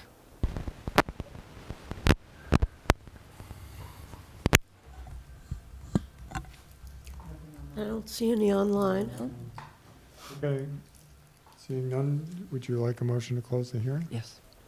Move to close the grant of location for Comcast new coax from pole 17 Baker Avenue to pole 13 Baker Avenue Extension. Do I have a second? Second. All in favor? Aye. Aye. Okay, motion for the, Move to grant the location to Comcast to install new coaxial cable from pole 17 on Baker Avenue to pole 13 on Baker Avenue Extension. Second. all in favor? Aye. Aye. Anybody opposed? No. Okay, thank you all. Thank you all for being here for that. It's very straightforward. Okay, the next thing on our agenda, we've got two more items. One is the tax relief task force charge draft. I asked Wendy to do this, seeing as how Wendy is our liaison to the Board of Assessors. So, Wendy, do you want to just kind of just give us a brief update to highlight some of the things that you're capturing with this? Sure. So just for starters, a little background that's included here, and I just want to note, we approved the RTE for the first time in November 2023 for fiscal year '24. And what I've included here in the background is what the goal was behind that, because I think as we look to evaluate the RTE, we need to keep in mind what was our goal to begin with. So as stated in the minutes from that meeting of that first approval, it was to support the economic diversity and allow elderly residents to continue to live in Concord. So I think it's important that we keep that in mind. And as we all know, we approved the RTE again for fiscal year '25 for 10%. And when we did that, we had some discussion around also looking at all of our existing tax relief programs to make sure that we've really looked at every option on the table. So this charge, it really does two things. It's looking at having a group look at and identify some criteria and metrics on how we can evaluate the RTE impacts for the town, and secondly, look at sort of other tax program changes that we might make to improve relief. So that first, the largest responsibility being evaluating the RTE, I've included here a number of things that I think the committee needs to look at. And as you look at this and you think about it, there's a lot of work here to be done. So as I looked at this, we know that there's impacts of the RTE, and it's important that this committee sort of quantify those impacts and do it not just for residents, but for landlords, potential prospective homeowners, developers, real estate market impact. So we want to sort of make sure that we look at that closely. Try to characterize what we think are fairness issues. We heard a lot of concerns from citizens about that. So look at that issue and, have we created hardships in any way? The committee really is going to have to sort of look at that and I think struggle to measure some of these things, because that's part of our goal, is to quantify these impacts of the program. I thought we should look at the real estate market to see, have we in fact seen any changes in our housing sales throughout the town? If we really are trying to retain people in their homes, is there any evidence that we've had some kind of change in our housing market? Are we seeing fewer homes being sold? And that may be in lower valued homes or higher valued homes. It's not clear, but we should look into those trends. And also look at, has this program itself had any other impacts on other tax relief programs? So are we seeing fewer requests for tax relief because this program is in existence, or maybe it's vice versa? So again, a lot of things for this group to look at as it relates to the RTE. And then in terms of the existing tax relief programs, I've got two bullets here. One, looking at the Clause 41C is an existing state program that we offer today to our citizens. And there's a Clause 41C and a half, which has some slightly different provisions to it that might be worth evaluating by the committee.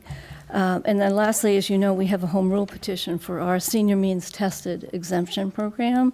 That program does have an existing asset limit in it that's set by our assessors. That's the responsibility of the assessors, but this group might want to look and see if that limit is hindering people's ability to get relief through the senior means tested program. So those are the two areas that I saw. I don't think there's others, but people can look at that. In terms of deliverables for the committee, obviously we would expect some type of report. There's a lot of work to be done here. So I simply said it's January 25 today, 2025 now.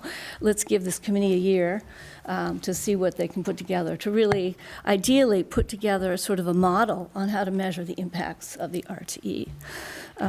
Now, a year's a long time, but I also thought it would be important for the committee to give us an interim update, and I set that for September 2025, thinking that if we were to pursue, or the committee was interested and felt there was good reason to move forward with a change in our 41C tax relief program, that timing would be good if we wanted to consider moving it, because that would require a town meeting warrant article. So that was why I sort of put that interim update there. From a membership perspective, I think Mary and I had talked about 7 members being an appropriate number of people for the committee. And also it's important that I believe we need someone from the assessor's office to be in the committee to support the questions that would come up. Obviously, we would expect the committee members to be a really balanced cross-section of the town, of our citizens, with different interests represented by the committee. I think, Mary, we've talked a little bit about, it would be ideal if each member of the select board, they're nominated by the select board, that we would solicit feedback from all of you for membership. That would be important, right? So. Yeah, I was hoping that every one of us would come up with 1 or 2 names, right, and forward those to Wendy, and okay. you would so I get to vet. Is that, well, is that we'll how vet that them works? first, Or, yeah. and then, okay. and Good. then you'll see. I think your job would be to balance Okay. it. Okay. But if Okay, we great. would forward to Wendy 1 or 2 names of people that and I've got a lot of I names. was going to say, don't we have a list of people We do. who have volunteered? We do. Yeah. We do. Is that a list we can? I don't have the list. No, I don't. No, I People don't. approach I mean, me, I've seen yeah. some. I've seen have, some, but I don't have know. the list of Yep. people that have contacted me. Yeah. And out Okay. of that list, I've identified 2 people that I think are very balanced and data-driven people. Yeah. And I would recommend those to Wendy. But I can send out this list to people Yeah, if that that'd would be good. help you identify the 1 or 2 people Yeah. that. Yeah, I think that would And be I can helpful do to know. this. Yeah. I mean, I might have the same a subset of what you do. I'm not sure if I Why have don't anybody send new, but mine I can, first, yeah. Okay, and then you And I can can- add and sure. forward. Okay, I'll do that. Okay.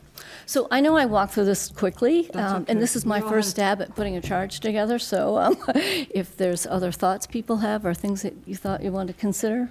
Great job. Terry? I've got a question for you, Wendy. And when you said that you wanted an update in September in case we needed to have an article, a warrant article in the 26th town meeting, if this committee recommends that we relax some of the income or asset limits that are in our current senior means tested, that requires just the Board of Assessors? Or Yes. does that require a town meeting? No, I think that if it's just the limit on the existing Yep. senior means, I think that's within the purview of the Okay, assessors. but if we wanted to move to the 41C and a half, Right. that's the town meeting? Yeah. Okay, I got it. think so, Thank you. right. And that, that timeline. I had several ideas. Go ahead. Okay, so starting with the timeline, I guess, and Wendy, I think this is an excellent job, and I really like that you have the background, including the goal of economic diversity and allowing elderly residents to continue living in Concord. That's really important to put in there. So the timeline, it's been my experience setting up a number of task forces and stuff. It's going to take a month, 2 months, whatever, to recruit people. And, I mean, it depends if we approve the charge tonight and we come back and, it's going to take a little while. So if you really want to give them 12 months, you might want to put something like March, because that's really when they're going to start. Yeah, it's in italics, I did mean to Yeah, talk yeah. about that, so, yeah. It's a lot of work. They're not going to probably start until March at this point, maybe April. Couple other comments are, I didn't really like the name of it because it's too similar to the tax relief committee that we had that worked really hard for, 15 years, and then we just recently disbanded them.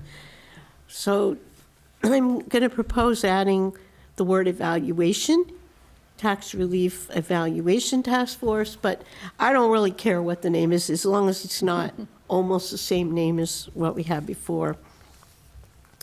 And then 2 more comments. One is just a typo where it says responsibilities of the task force, the second line, and it says overtime. Oh, yeah, space. And that as one word is like an overtime payment for union. should have a space. It should just be over and then space and time. And then my most important comment is, we've talked about this before. We had a recommendation from the Concord Municipal Affordable Housing Trust to look at exploring the provisions of Mass General Law, Chapter 59, Section 50, I think, that would help low and moderate income renters. And I think this is the main objection that we've had the whole time, that people have said they objected because of renters.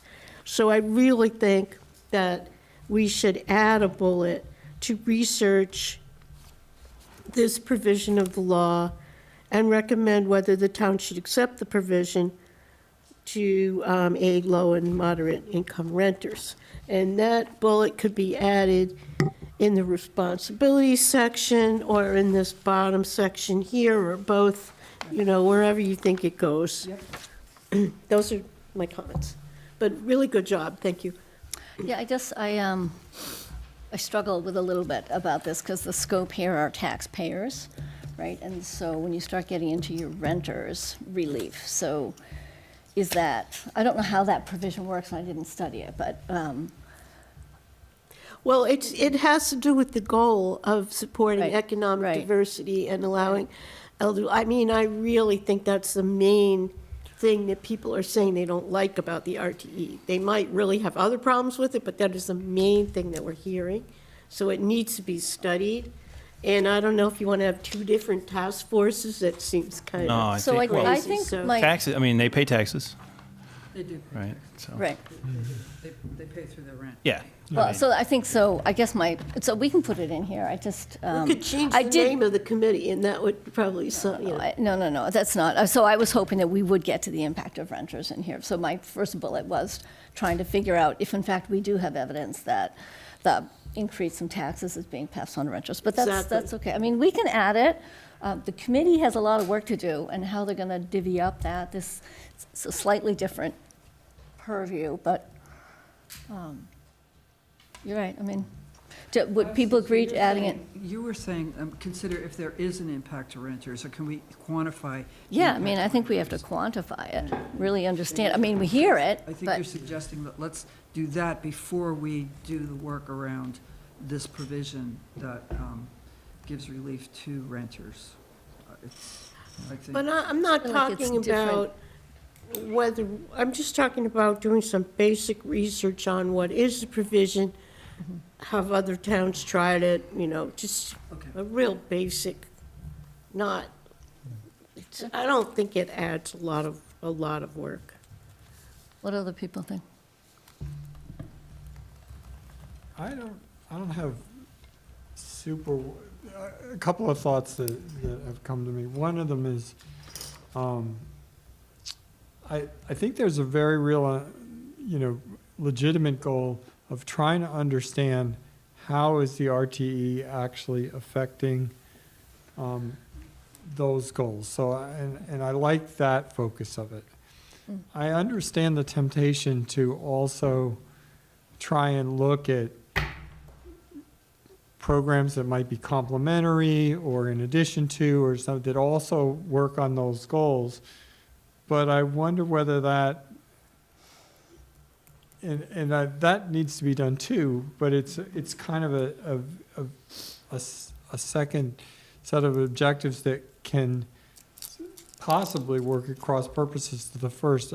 I think that when we reapproved the RTE this year, certainly one of the important elements in my mind was, policy changes like this have an effect over time, and we want to avoid, the whiplash of turn it on, turn it off kind of thing. So I think that it's very important to stress the idea that what we really are is asking a question that's looking for as objective a response as possible of, is the RTE working to achieve these goals of economic diversity, of helping people stay, and I would actually add to elderly, just anybody whose economics are limited. Is it having those effects? And I think it's very important to study those things. I also think it's important that we look at other programs. I'm just a little uncomfortable with sort of putting both those mandates in the same bucket and a short time period, because I feel like something won't get or might not get as much. What if we say that Yeah. the primary responsibility Yeah. is to evaluate the RTE and see if we've got data that shows how it's working Right. or not working? And then secondarily, it would be to evaluate alternatives or supplemental Yeah. things. And whoever is the liaison would have to continually bring that up to the board to make sure that, or the task force, to make sure that the work is in fact focusing on the primary goal. And I think- Would that work? Yeah, it would certainly help, because I think that it's very attractive to me to think that if we have a program like this, we know what effects we're hoping that program is going to achieve and are attempting to measure those effects. Because I think that goes a long way over time towards, making it clear whether a program should stay or not. So, yeah, okay, so what I'm hearing you say is really beef up or really emphasize the first Right. group of Yeah. responsibilities. And the second group would be secondary, and that's where we would put the research, Well, just make it I like mean, that. I guess, sorry, but do we have to define that? Or can we ask, Yes. so I guess, the reason why I'm asking is because to me, some of the other programs, the non-RTE Yeah. programs that could be added or changed or expanded potentially, Yeah, right, are ones that actually might solve some of the same Right. things that, you know, Yeah. some folks are saying, hey, we think the RTE helps do this. Well, okay. Yeah. There may be other programs that actually help do that. That's right. Right? So to me, I don't know how to just say, hey, well, just look at this and not look at that. Because I Yeah. think what we're saying is that we want to first of all find out how the RTE is behaving and then look at other programs. It's, But yeah, it really is a sequential thing. I really worry about this concept of, so this, I mean, I may have a different opinion, No, but go ahead. this concept of we have to evaluate how the RTE is working. I mean, I can take all the demographic data and all the people who have applied for the RTE and tell you who benefits and who doesn't benefit. I But mean, there's more than that's that. not a new, But there could be more than that, That's though. not It's a new just not analysis, that. right? It's also, it's other trending of, you know, are people staying in their homes? yeah, I mean, I mean, I think you're, Doesn't measure, That's did the we goal. meet the goals of the Right, program? that's the That just point. measures who took it and who didn't. okay. Doesn't So measure- until you get into, unless you're gonna have people like deep analysis of their incomes and their asset levels, I don't understand how you're gonna discern, hey, we gave somebody a tax break. Well, then that's. Is the that work- good or bad? And that's the So, work of so, That's the work of the task, this, Okay. the work of, we've heard that there are ways to measure and, or that some of the claims of the RTE are false. And so this is our chance to say, is there data? To take a deep look, Quantify to it, say, is right. there data available for us to understand it better? And I don't know the answer to that Right. now. Right, and when you and I talked, Cam, we wrote to the assessors and we asked a number of questions. Yes. And there were a lot of questions that they couldn't answer on the spot, like there's gonna be some analysis needed. So that's what we need to do, collect this data. We don't have all the data right now. Or Yeah. see what's available, you know. Yeah, I don't think we're gonna, I mean, it's gonna be hard, because I'm not sure all the data's It's gonna here. be hard too. You know, how can we Right. quantify that really the tax is passed on to the renters? And Yeah. it's really a revenue impact. We need someone to really look at that and study it. That's just one We example. need somebody to but- think about this deeply and. Yes. Yeah. So that's Yeah. what we're asking them to I do. think that, yeah, and I think that generally this accomplishes that. I was really just raising it because I do think that it's important for us to try and envision a process that's going to lead to a way of measuring any potential Yes. program that we decide to launch into, whether it's this one or whatever the next one is that comes down the road. That's also a possibility. We still want to be able to focus on, are we getting the outcomes? And so this is a good example. And thank you for doing this work. And I think I'm generally comfortable with this as written. So I don't have a specific set of changes that I would propose. I think we might as well start recruiting against this and get the job going. yeah, Yeah, I don't know if I'm gonna take. yeah, I mean, so just, I mean, I don't, so for me, as I read through it, right? So I was almost trying to maybe not pre-assume like what the pieces of analysis necessarily would be, right? So I was actually trying to think about it from the standpoint of like, what is, you know, almost kind of going up a half a step, like what is it that we would be asking a task force to do? And so to me, I wrote down a couple of notes, right? I think, and this is for, you know, a task force should be formed to study all of the various tax relief and tax redistribution programs to determine their impact, consider adjustments or alternatives, and to make recommendations on the way they're communicated and publicized to our citizens in order to get maximum usage.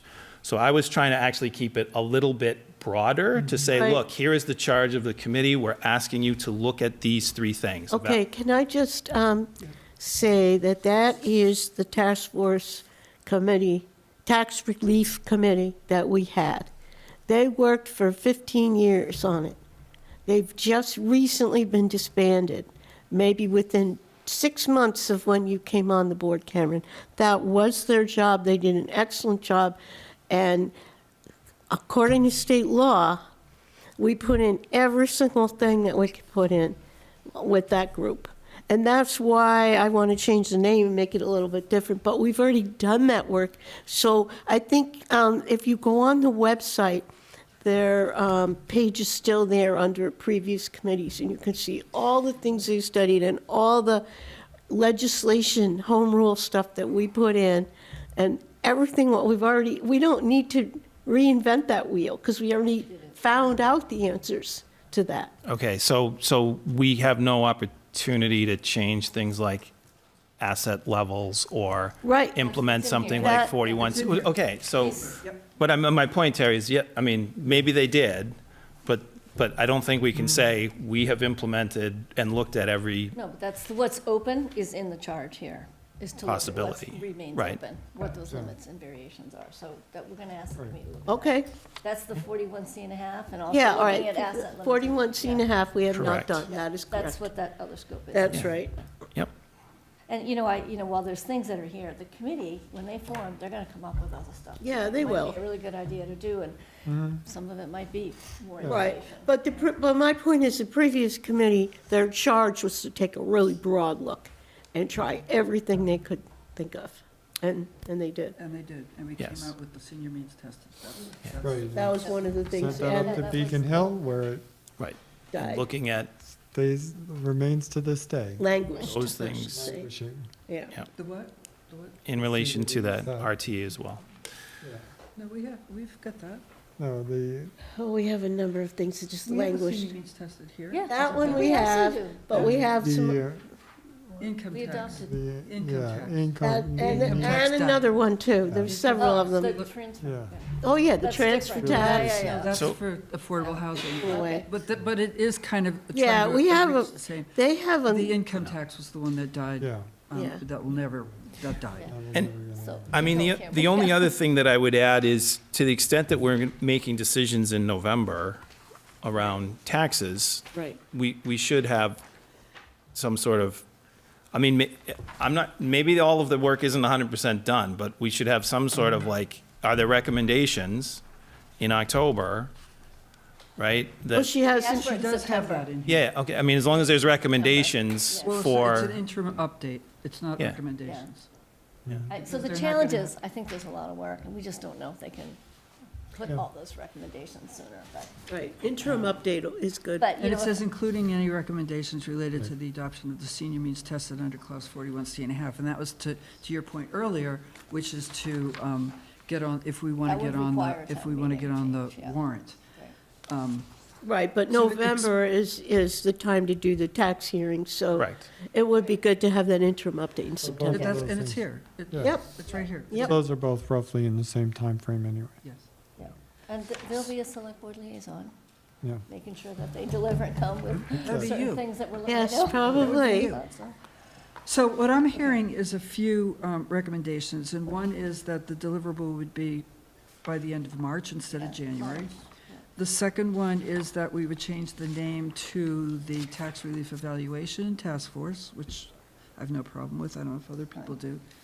The third one would be to add researching the impact, or this relief for renters under the additional task force, right? Yep, And then finally, to emphasize that the responsibilities of the task force are the evaluation of the RTE, and secondarily would be to look at other potential changes to existing or new tax relief programs. Right? Is Yep. that what we agreed to? yep. So good, with those changes then, do we have a motion? Move that we approve the tax relief task force draft charge as discussed. With the changes as discussed, Great. yes. Do I have a second? Second, All in favor? Aye. Aye. Any opposed? Nay. All right, so, but next steps, people, you're going to give us the list of people that you identified? I am. And And I'm then going to we give you the should be- list of the two people that I would like to nominate. but do you want I think we should announce, to the public if anybody would like to apply, Oh, right? yeah, absolutely. We Please. have. And Okay, well, we'll we've got- I've announce got it a quite again. Go ahead. Please, please put in your volunteer card. We'd love to have you on this committee if you have the right experience and interest. Right. Okay. Yeah, that's great.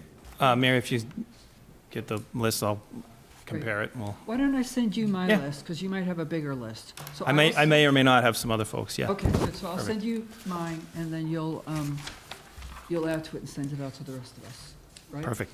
Good, okay. Okay, the last item on our agenda is to give ourselves a look at our goals and how we're doing, because we're midway through the year. So we're not talking about the planning board request?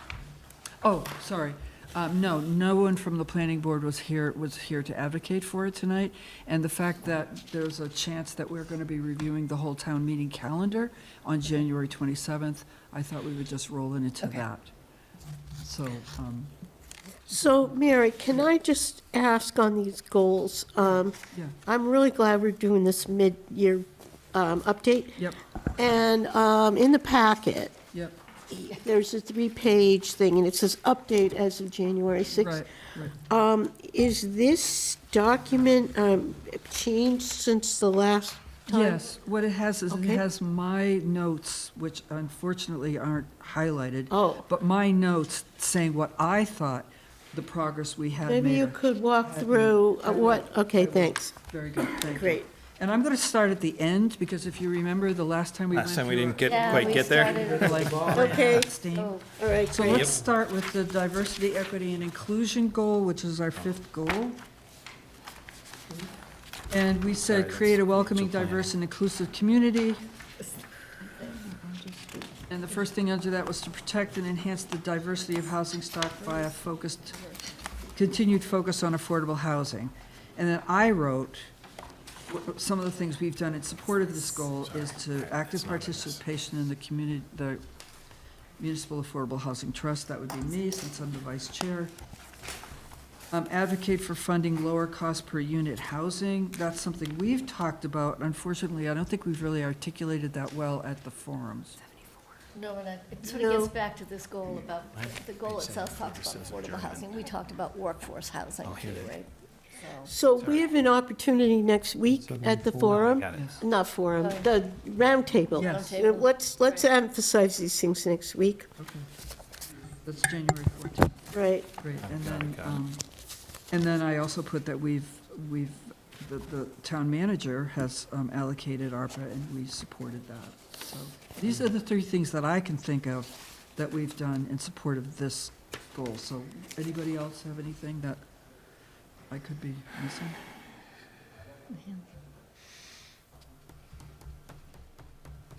So just in terms of expand underrepresented voices in town program and committees. Yeah, you're going down there, okay, go ahead. Sorry, but, well, because the other ones look good to Okay, me. good, Yeah, good. so, sorry, I just, okay. you had said, is there anything else? We're gonna Yeah, yeah.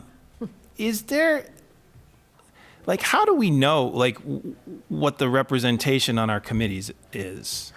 We had this conversation when we created this goal. No, because, I mean, do you know what I'm Yeah. saying? Like, Yeah. to have the committees represent the town, I mean, the ideal is like the committees would sort of represent holistically Yeah. the town. Yep. Is there a way to do some analysis? I don't know. I'm just thinking out loud. Like, how would we do an analysis on that? Because that would be interesting. It would be like what demographics would Correct. go Yeah. by. Yeah, well, that's what I mean. Is sort of how, is there a way to determine? I'm just thinking out loud, because yes, I Yeah. mean, we This is the would, conversation, I yeah. would love to look at all of our committees and say, hey, look, if you look at all of our committees, yeah, it's never going to exactly represent Right. Yeah, yeah. this yeah. point, this percent of the town, but is there something that's out of balance, right, in terms of our committees? Right, and so, right, but do you know what I'm saying? Like, Yes, is I do. there, oh, wow, are there some real gaps there? Okay, so you're asking for an analysis. Well, that's what I'm Well, thinking, right, because you I don't started think we can with- just say, oh, well, make it more representative. We'd say, well, I'm not sure what you mean. What's the Yeah, starting point? Yep. what's the, Yep. what do you want me to go do, Well, that would be a right? great analysis. You know, we have So- 75 committees? Yeah. Oh, We 75 have a now? lot I of thought it committees. was 65. Oh, we lot of keep committees. we keep reducing them, and there's more and more. Okay, but we just, Oh, we got rid of a subcommittee though. when did you Right. reduce? But you know what I'm saying? Wait, Because we got rid of the flag Subcommittees, Because subcommittee. we have so many Right. Oh, the subcommittees. Right. subcommittees But- for the right. 250th? But somebody Well, could they'll look be at all of our going committees and say, soon. hey, I don't feel like, you know, Well, I you don't see know- myself in those Well, do you want committees. to do an analysis? I would love to. Great. I would love to. I'm not sure I know how to, to do that analysis, but, so I was just, For example, that task force we were just setting up, I was just thinking about that. We want to get some diversity on that task force, right? Yes. We don't want 7 people who are pro Correct. RTE or Absolutely. 7 people anti, Correct. right? right. But how are you going to analyze that? So that's like, you Yep. know, right? You have to talk to Go them, by yeah. income, or what are you going to do? So that's, That you go by gut feel. yeah, exactly. Yeah. You talk to them, you go by Exactly. But- So how do you do But analysis? I'm happy to think about on the committee thing, like, is there a way to help us understand the representation on the committees? Well, That's a step, but then Yeah. the important step would Would be. be then what do we do about it? Other Yes, people, right. yes. I think you're going to Yep. find that we've got, well, I won't say. No, I think it's great. I can mean, think of a couple of examples of Yeah. where I mean, it's interesting because I think the town meeting study committee is engaged in a lot of questions about representation because they're Yeah. trying yeah, to figure that's out, true. by looking at who's actually showing up to town meetings. So Yep. there's a way to sort of evaluate town meetings' ability to be representative, which I think is laudable, and there may be some learning there. The other example, we really struggled with this, last spring or whenever it was that we were putting together the Warner's Pond Task Exactly, Force. that's the other one. And the NRC really went out and said, what stakeholders are there that are have intersections with, and that's how we came up with, you need somebody to help represent scouting because of Scout Island and indigenous peoples because of the history of the land. And so I think that there's a path there to do a better job when we are setting up a committee. one, And, we didn't put it into this particular charge, but I think that it's worthwhile to think about what dimensions should be engaged in Yeah. that. That's And a great, Yeah. it does depend a lot on what the work is. yes. Right. Because, there are some things that are, let's call them a little bit more mechanical that maybe don't, need a whole lot of, that they need is technical skill to, evaluate plot plans or something like that, maybe more than they need particular lived experience to inform them, but maybe they don't. You also have this problem where people who volunteer to be on a committee are really interested in that subject, right? And so you get a bias just because of that. You're not going to get, like I tried to get somebody who I thought would be really good on transportation, but they had all the right mechanical and background and community skills, but they weren't interested in that topic. So I just think that you get a real lack of diversity, just a bias just because of that, and I don't know how to solve that at all. Carmen's a good person to talk to too, as moderator. Yeah. She's picking the finance committee. She's deliberate in trying to find Right. whether it's just, geographic or whatever. Right, That's right. one of the main focus there. When we wrote charges, we would specify that we needed somebody from this committee and somebody from that committee. Remember we used to Yeah, write yeah, yeah. Yeah, our yep. charges like that? And Yeah. thank God we don't do that anymore. Yeah. But that's how we got a lot of ingrowing into, it promoted a lot of the same people on the same committees all the Yeah. time because they had to sit on many committees. So I think we're correcting that. Okay, so this DEI piece looks good. Okay, great. How about financial planning and stability? Here's what I'm moving out. Yep, pilot. I think the pilot agreement is a good start, but we need to start taking action. I'm going to be asking Anthony to come and talk to us about next steps in, I think, January 27th. Okay. February 3rd. We moved February that. 3rd, thank you. Okay, good. the land use matrix, I think we've got a Yeah. good start on that. Yeah. Megan and I are gonna be working weekly to move that along. Support Concord business community, enhance local receipts. I mean, to me, these next two bullets are kind of the same. So do we want to add the forum that's happening in January? Yes, thank you, thank you. And then update revolving enterprise fees. Carrie, I know you've got a plan for that. Do you want to talk about that? Or did I put you on the spot? No, you didn't put me on the spot. I was just responding to a text message. So we have talked for what feels like a very long time about the need to do an update to the formulas that we are using to allocate chargebacks to enterprise funds. There are lots of external resources that provide this service, and I was just doing some work earlier today and in conversation with a community that just had this done recently, not in Massachusetts. Interestingly enough, I can't find an example of anybody in Massachusetts that's hired a third party to do this work, but in other states, this is something that's regularly done, and it's fairly reasonably priced, and the great thing is you can bring somebody in to do something very comprehensive in a short period of time and put together a model that you can just maintain over time. And working with a group that is doing this work regularly, they obviously are aware of best practices. So that's what we're looking at right now. I don't have a proposed timetable, but this is something that we would hope to do yet this fiscal year. Why do we, just to play devil's advocate, why do we need a third party to do this? Because of the timetable. So we are working with a new, this is work that I would expect would, under the best of circumstances, would be done within the finance department. Right. We have 2 open positions in the finance department Okay, that so we've been it's a recruiting. staff time issue. We've got a new financial ERP. We're using a new budgeting system. We have a lot, even the staff that we have in finance, we have a lot of new people.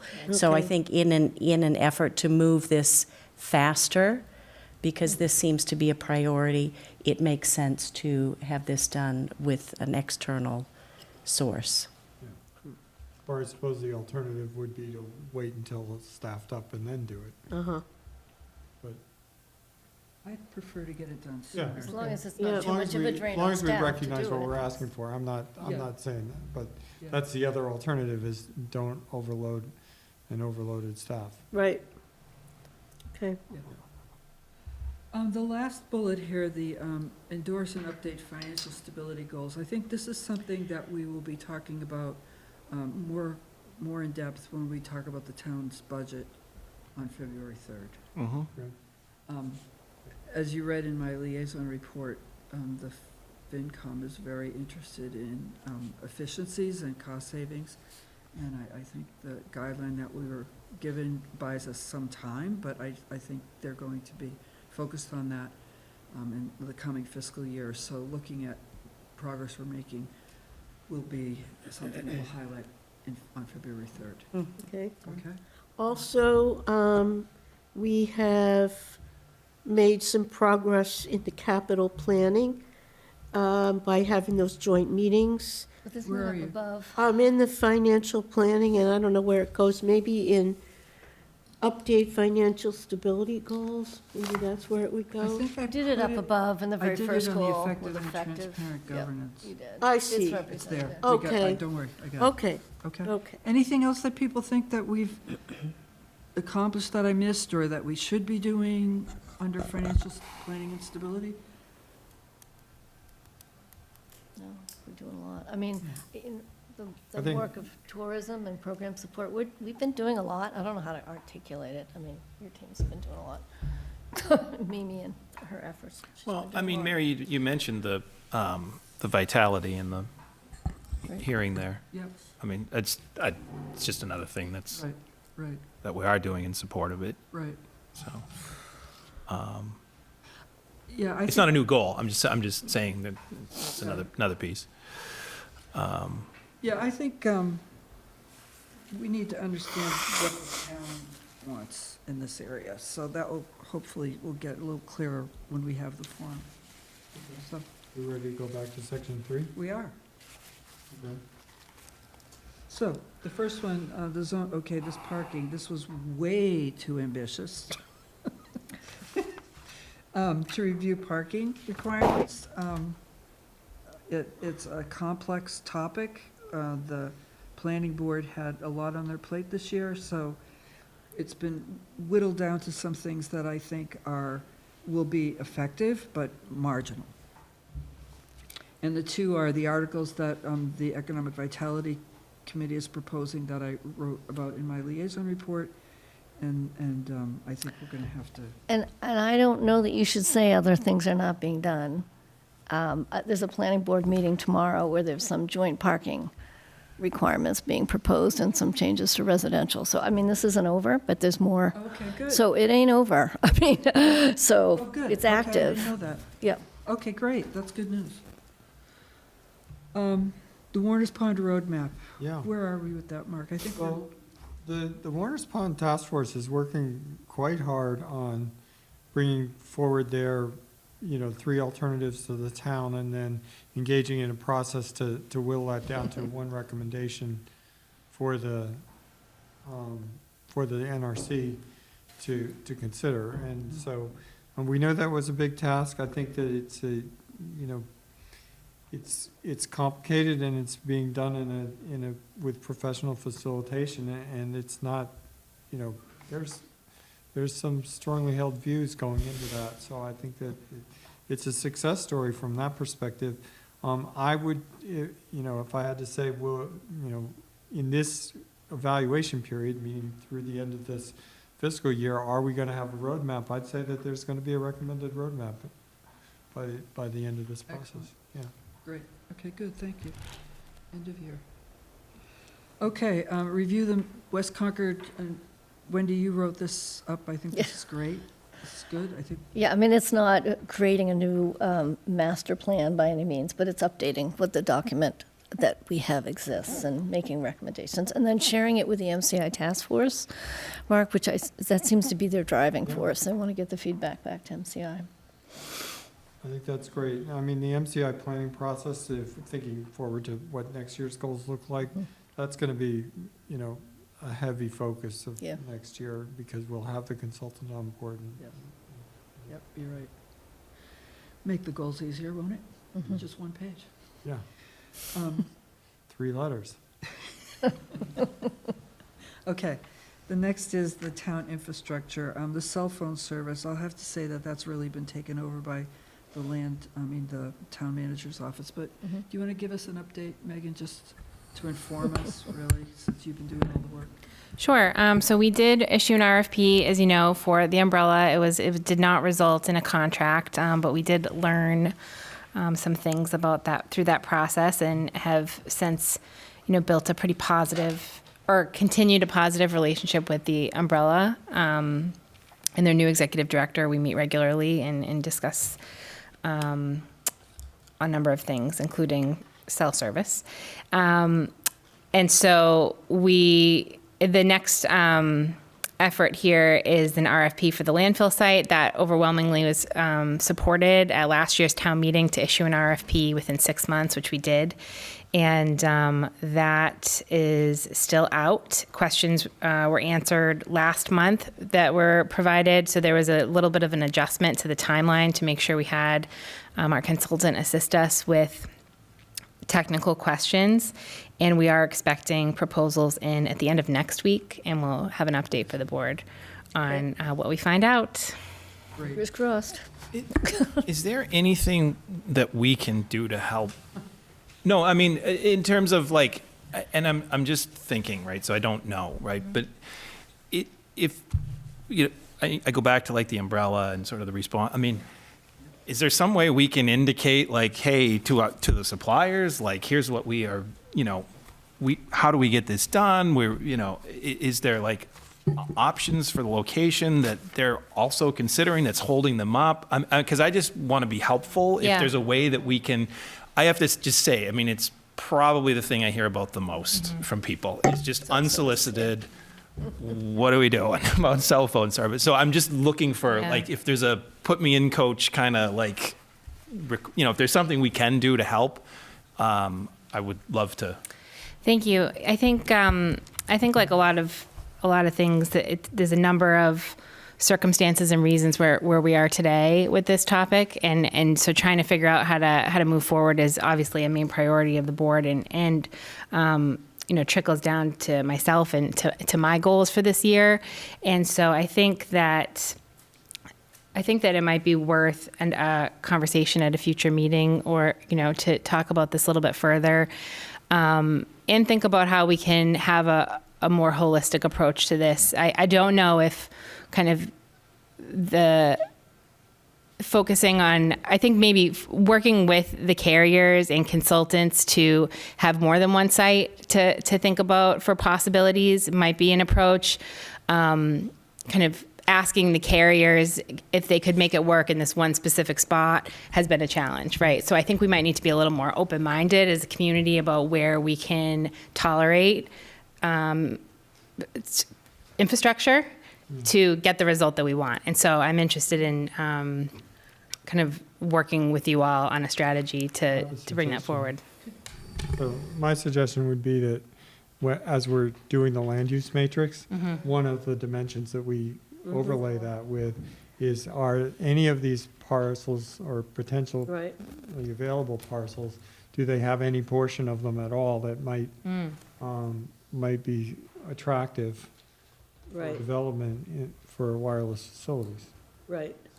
Good idea. Or in either in the state they are now or in some potential reuse scenarios. So we ought to put that on the list. Some of them are in areas that have pretty poor service. Yeah, Yeah. it's a great idea. But that's a good idea. It's wondering if we could do something shorter term though, because the land use matrix is looking out, 5 years. A lot of. Well, some of these parcels have relatively short availability periods, so the obvious thing to do would be to look at the ones that look like they may become available or have some change in use sooner rather than later, and try and evaluate whether or not any of them would be appropriate for, to make available. Okay, what about non-municipal land though, as a possible site? How would we capture those? Because that's, so Megan, do you have like you said, are there other locations in town? Do you have a list in your mind as far as what are some other locations that would work? I think where I am today is trying to execute the RFPs that we had identified over the summer, and so that was the umbrella, and then this landfill one, and so I don't at this point, but I am exploring other support that could give us kind of more industry insight, people that do this more every day, and so that is something I'm hoping to research and bring back as a. But wasn't there? I mean, sorry, but excuse my ignorance if I don't remember correctly. Wasn't there Tricon Church or something was a site? Is that just did we pull that off the table? Or did someone No. So if pull that it's off the table? most communities have private deals with cell towers, and that's really usually local government's preference, because the private entities are earning money from a contract with a carrier. They all handle it together, and government doesn't have to really be involved unless there's some permitting questions, right? And so that has not been the case here, and it is in some places, but I think where we are today is, since there haven't been the private deals to create the infrastructure that we desire, we're trying to say, okay, well, what does the town own that we can help move this along? And so it is a little easier for a private property owner to contract on their own with a carrier, but because we have to go through procurement. So, are we the number one first choice of a carrier to work with when we have to, do all these different red tape? It's hard to say, but it is a little bit more cumbersome, I would say, for municipalities municipalities to enter into these agreements, but nobody wants it more than us. So we're really trying to take what we have and turn it into the desired outcome. I mean, I haven't heard this mentioned in a long time, but there are 2 towers on the Nersnack Hill. They're capable of supporting, I believe, 5 carriers altogether, and there's only 2 up there now. So we actually have built facilities that nobody's using. So this sounds like what Megan was saying, that maybe we need to have an agenda item, on a agenda coming up Yeah. to go over some of this.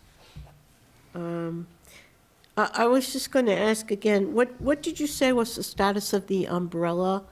And we went out to bid and then we've revised it and we're out to bid again? No, we're not. We're kind of doing one at a time right now. So the landfill is out right now. I don't. One at a time. That's right. I see.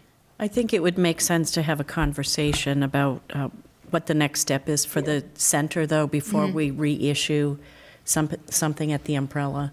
I think we need to talk about whether or not we're looking at the Kais Road campus, which is not, from a municipal operations perspective, it's tough because we already don't have enough land area there.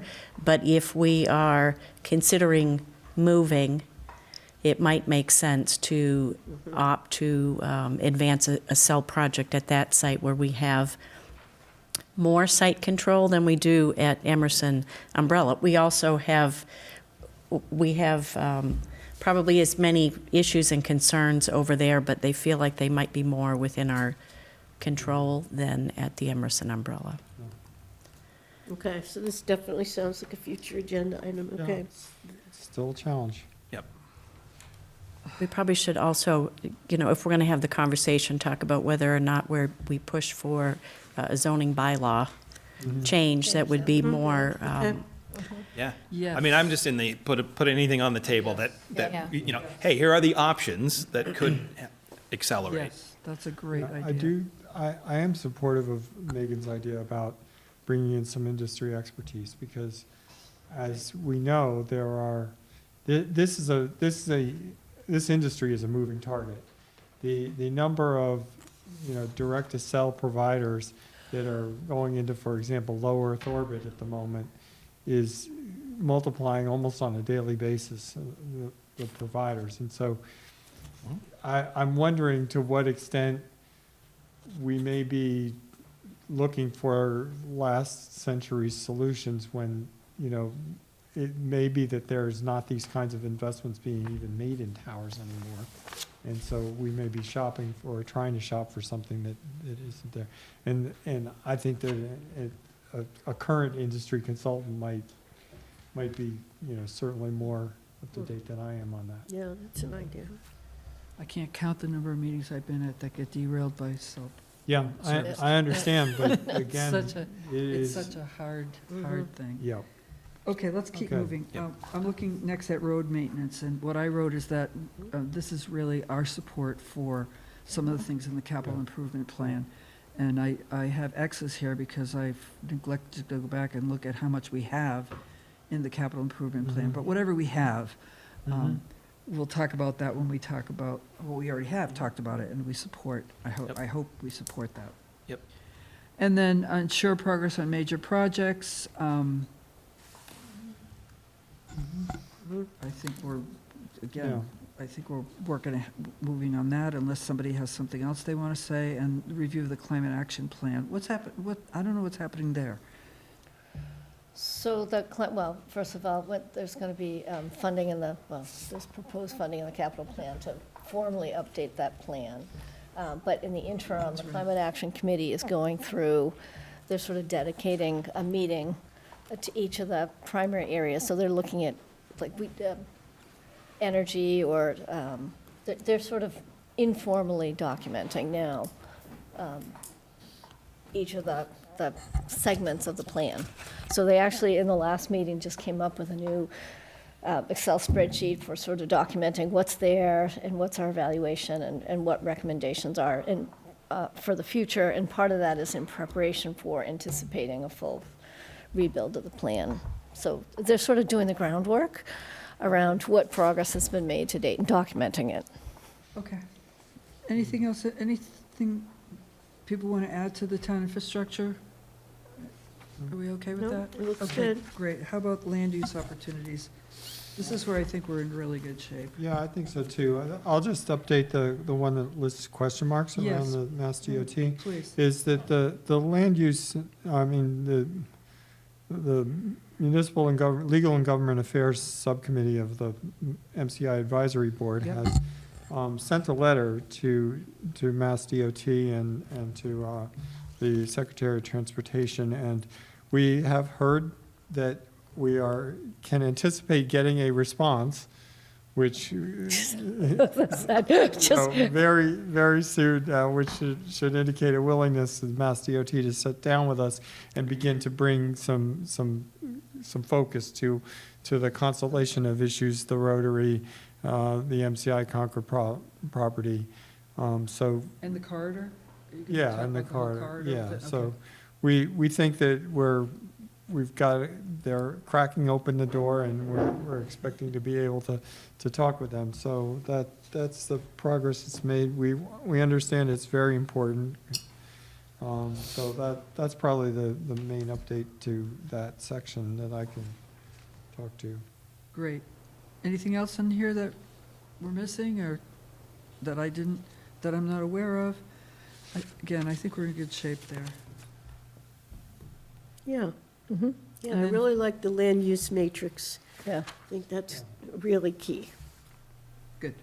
Good. Okay, and then finally, the effective and transparent governance. Again, I think we're doing good work here. We've established, you can read what I've written here. Wow, revise the town flag policy is done. Wow. There. Yeah, that was optimistic of you. I know, it's a, Well, you have to have a goal, you know. I guess we did that today. Yeah. Okay. So I've got one here about improved select board processes, right? Ensure good governance, process and governance. We held a hearing on the RTE. We've had hearings. We continue to welcome public comment and enable healthy debate during. How do people feel we're doing here? Could we make improvements, or? We did explicitly say we were going to delay decisions. yeah, Are we still committed to that? I think so. we'll have to do the right thing, yeah. Yeah, I guess on the process opportunities front, I'm not exactly sure what process brought us to the tree removal Yeah, I hearing don't- today, yeah. but I think it would be, I do think we should take under advisement the idea that, must be an opportunity to make sure that these kinds of situations, awkward as they can be, don't end up happening. Within it sounds to me like there's some questions about what do you commit to when you, volunteer to have public shade trees, and how long is that good for? And then, what sort of check is made on the need to Approvals. relocate something like that before a permit is issued, and those kinds of things. I'd like to think we might have a way of, not having to have a select board, hearing over one tree and what seemed to me to be a very avoidable, Well, if one person can object, how do you? well, yeah, I mean, and brought under that under what statute is that true? I mean, I take it, Well, I can read it to That you. is that a state law, or is it a town bylaw? Yeah, I recall. I think part of the problem with that process is the state law is just a little crazy, to be frank, about the process Yeah, that is allowed. And yes, one person can object, and that stops the process at the tree warden level and puts it in front of you in your capacity as road commissioners. Yeah. And that's according to state law. Yes. because Concord wouldn't have written a law that silly. Of course not. Thank you. Okay. But, I mean, there are definite process improvements, right? Yes. And there are definite, maybe packet material improvements that would have facilitated Yes. moving Yep. through the Yes. process. Yeah. But again, from a staff perspective, I've been here 8.5 years, been to most select board meetings in that time. I'm not sure I remember ever hearing I have an never. appeal to a tree warden decision. So Right. this is not something that is routine or even coming up on a, Right. But it's valid. yes. It was Yep. valid, and I'm glad they had the courage to raise their hand. I thought obviously, I thought they had a good point.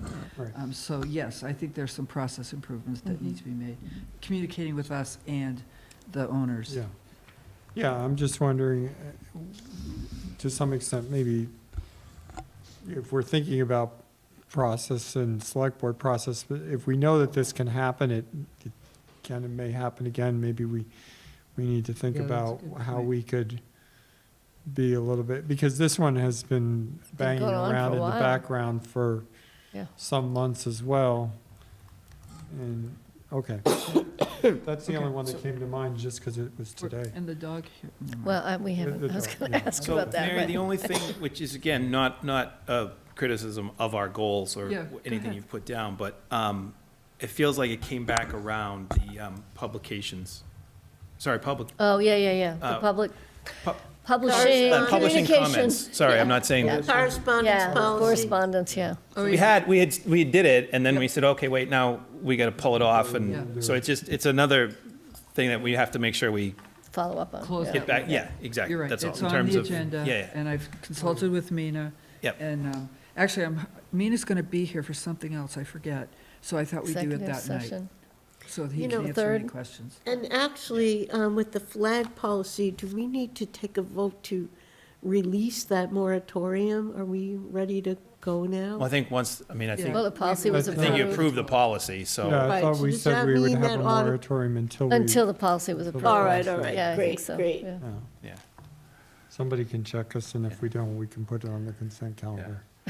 But that was it, Mayor, was just like Yeah, making sure we no, that's a good revisit. point. That's a good, it is on the, I mean, it is Yeah. on my list of agenda items, but I wanted Mina to be here, because he could do a much, some of these exemptions that we put in the policy, if I use my common sense, Yeah. it's not, Yeah. my common sense isn't accurate, according to, so we need Mina to tell me, to tell us Yeah. the precedents and Yeah, the, yeah, so, and then get so I would really, Yeah, it yeah. updated. you know? Okay. Okay, so when I look at our goals, okay, I think we're doing a really good job as far as Yeah. meeting our goals. I Doing think the really well. places where we could make some improvements would be the financial plan, which we're going to do on February 3rd. The other thing would be the cell tower, and continue to support the things that, remind ourselves of some of the things that we agreed to do. So I think we're good. Yeah. Yeah. I'm really glad we had this review. Good. Yeah. Okay. We ready Anything for a else? motion to adjourn? Yes. Yep. All in Second. favor? Second. Aye. Aye. Aye. Very All good. right, Thank you great. very much.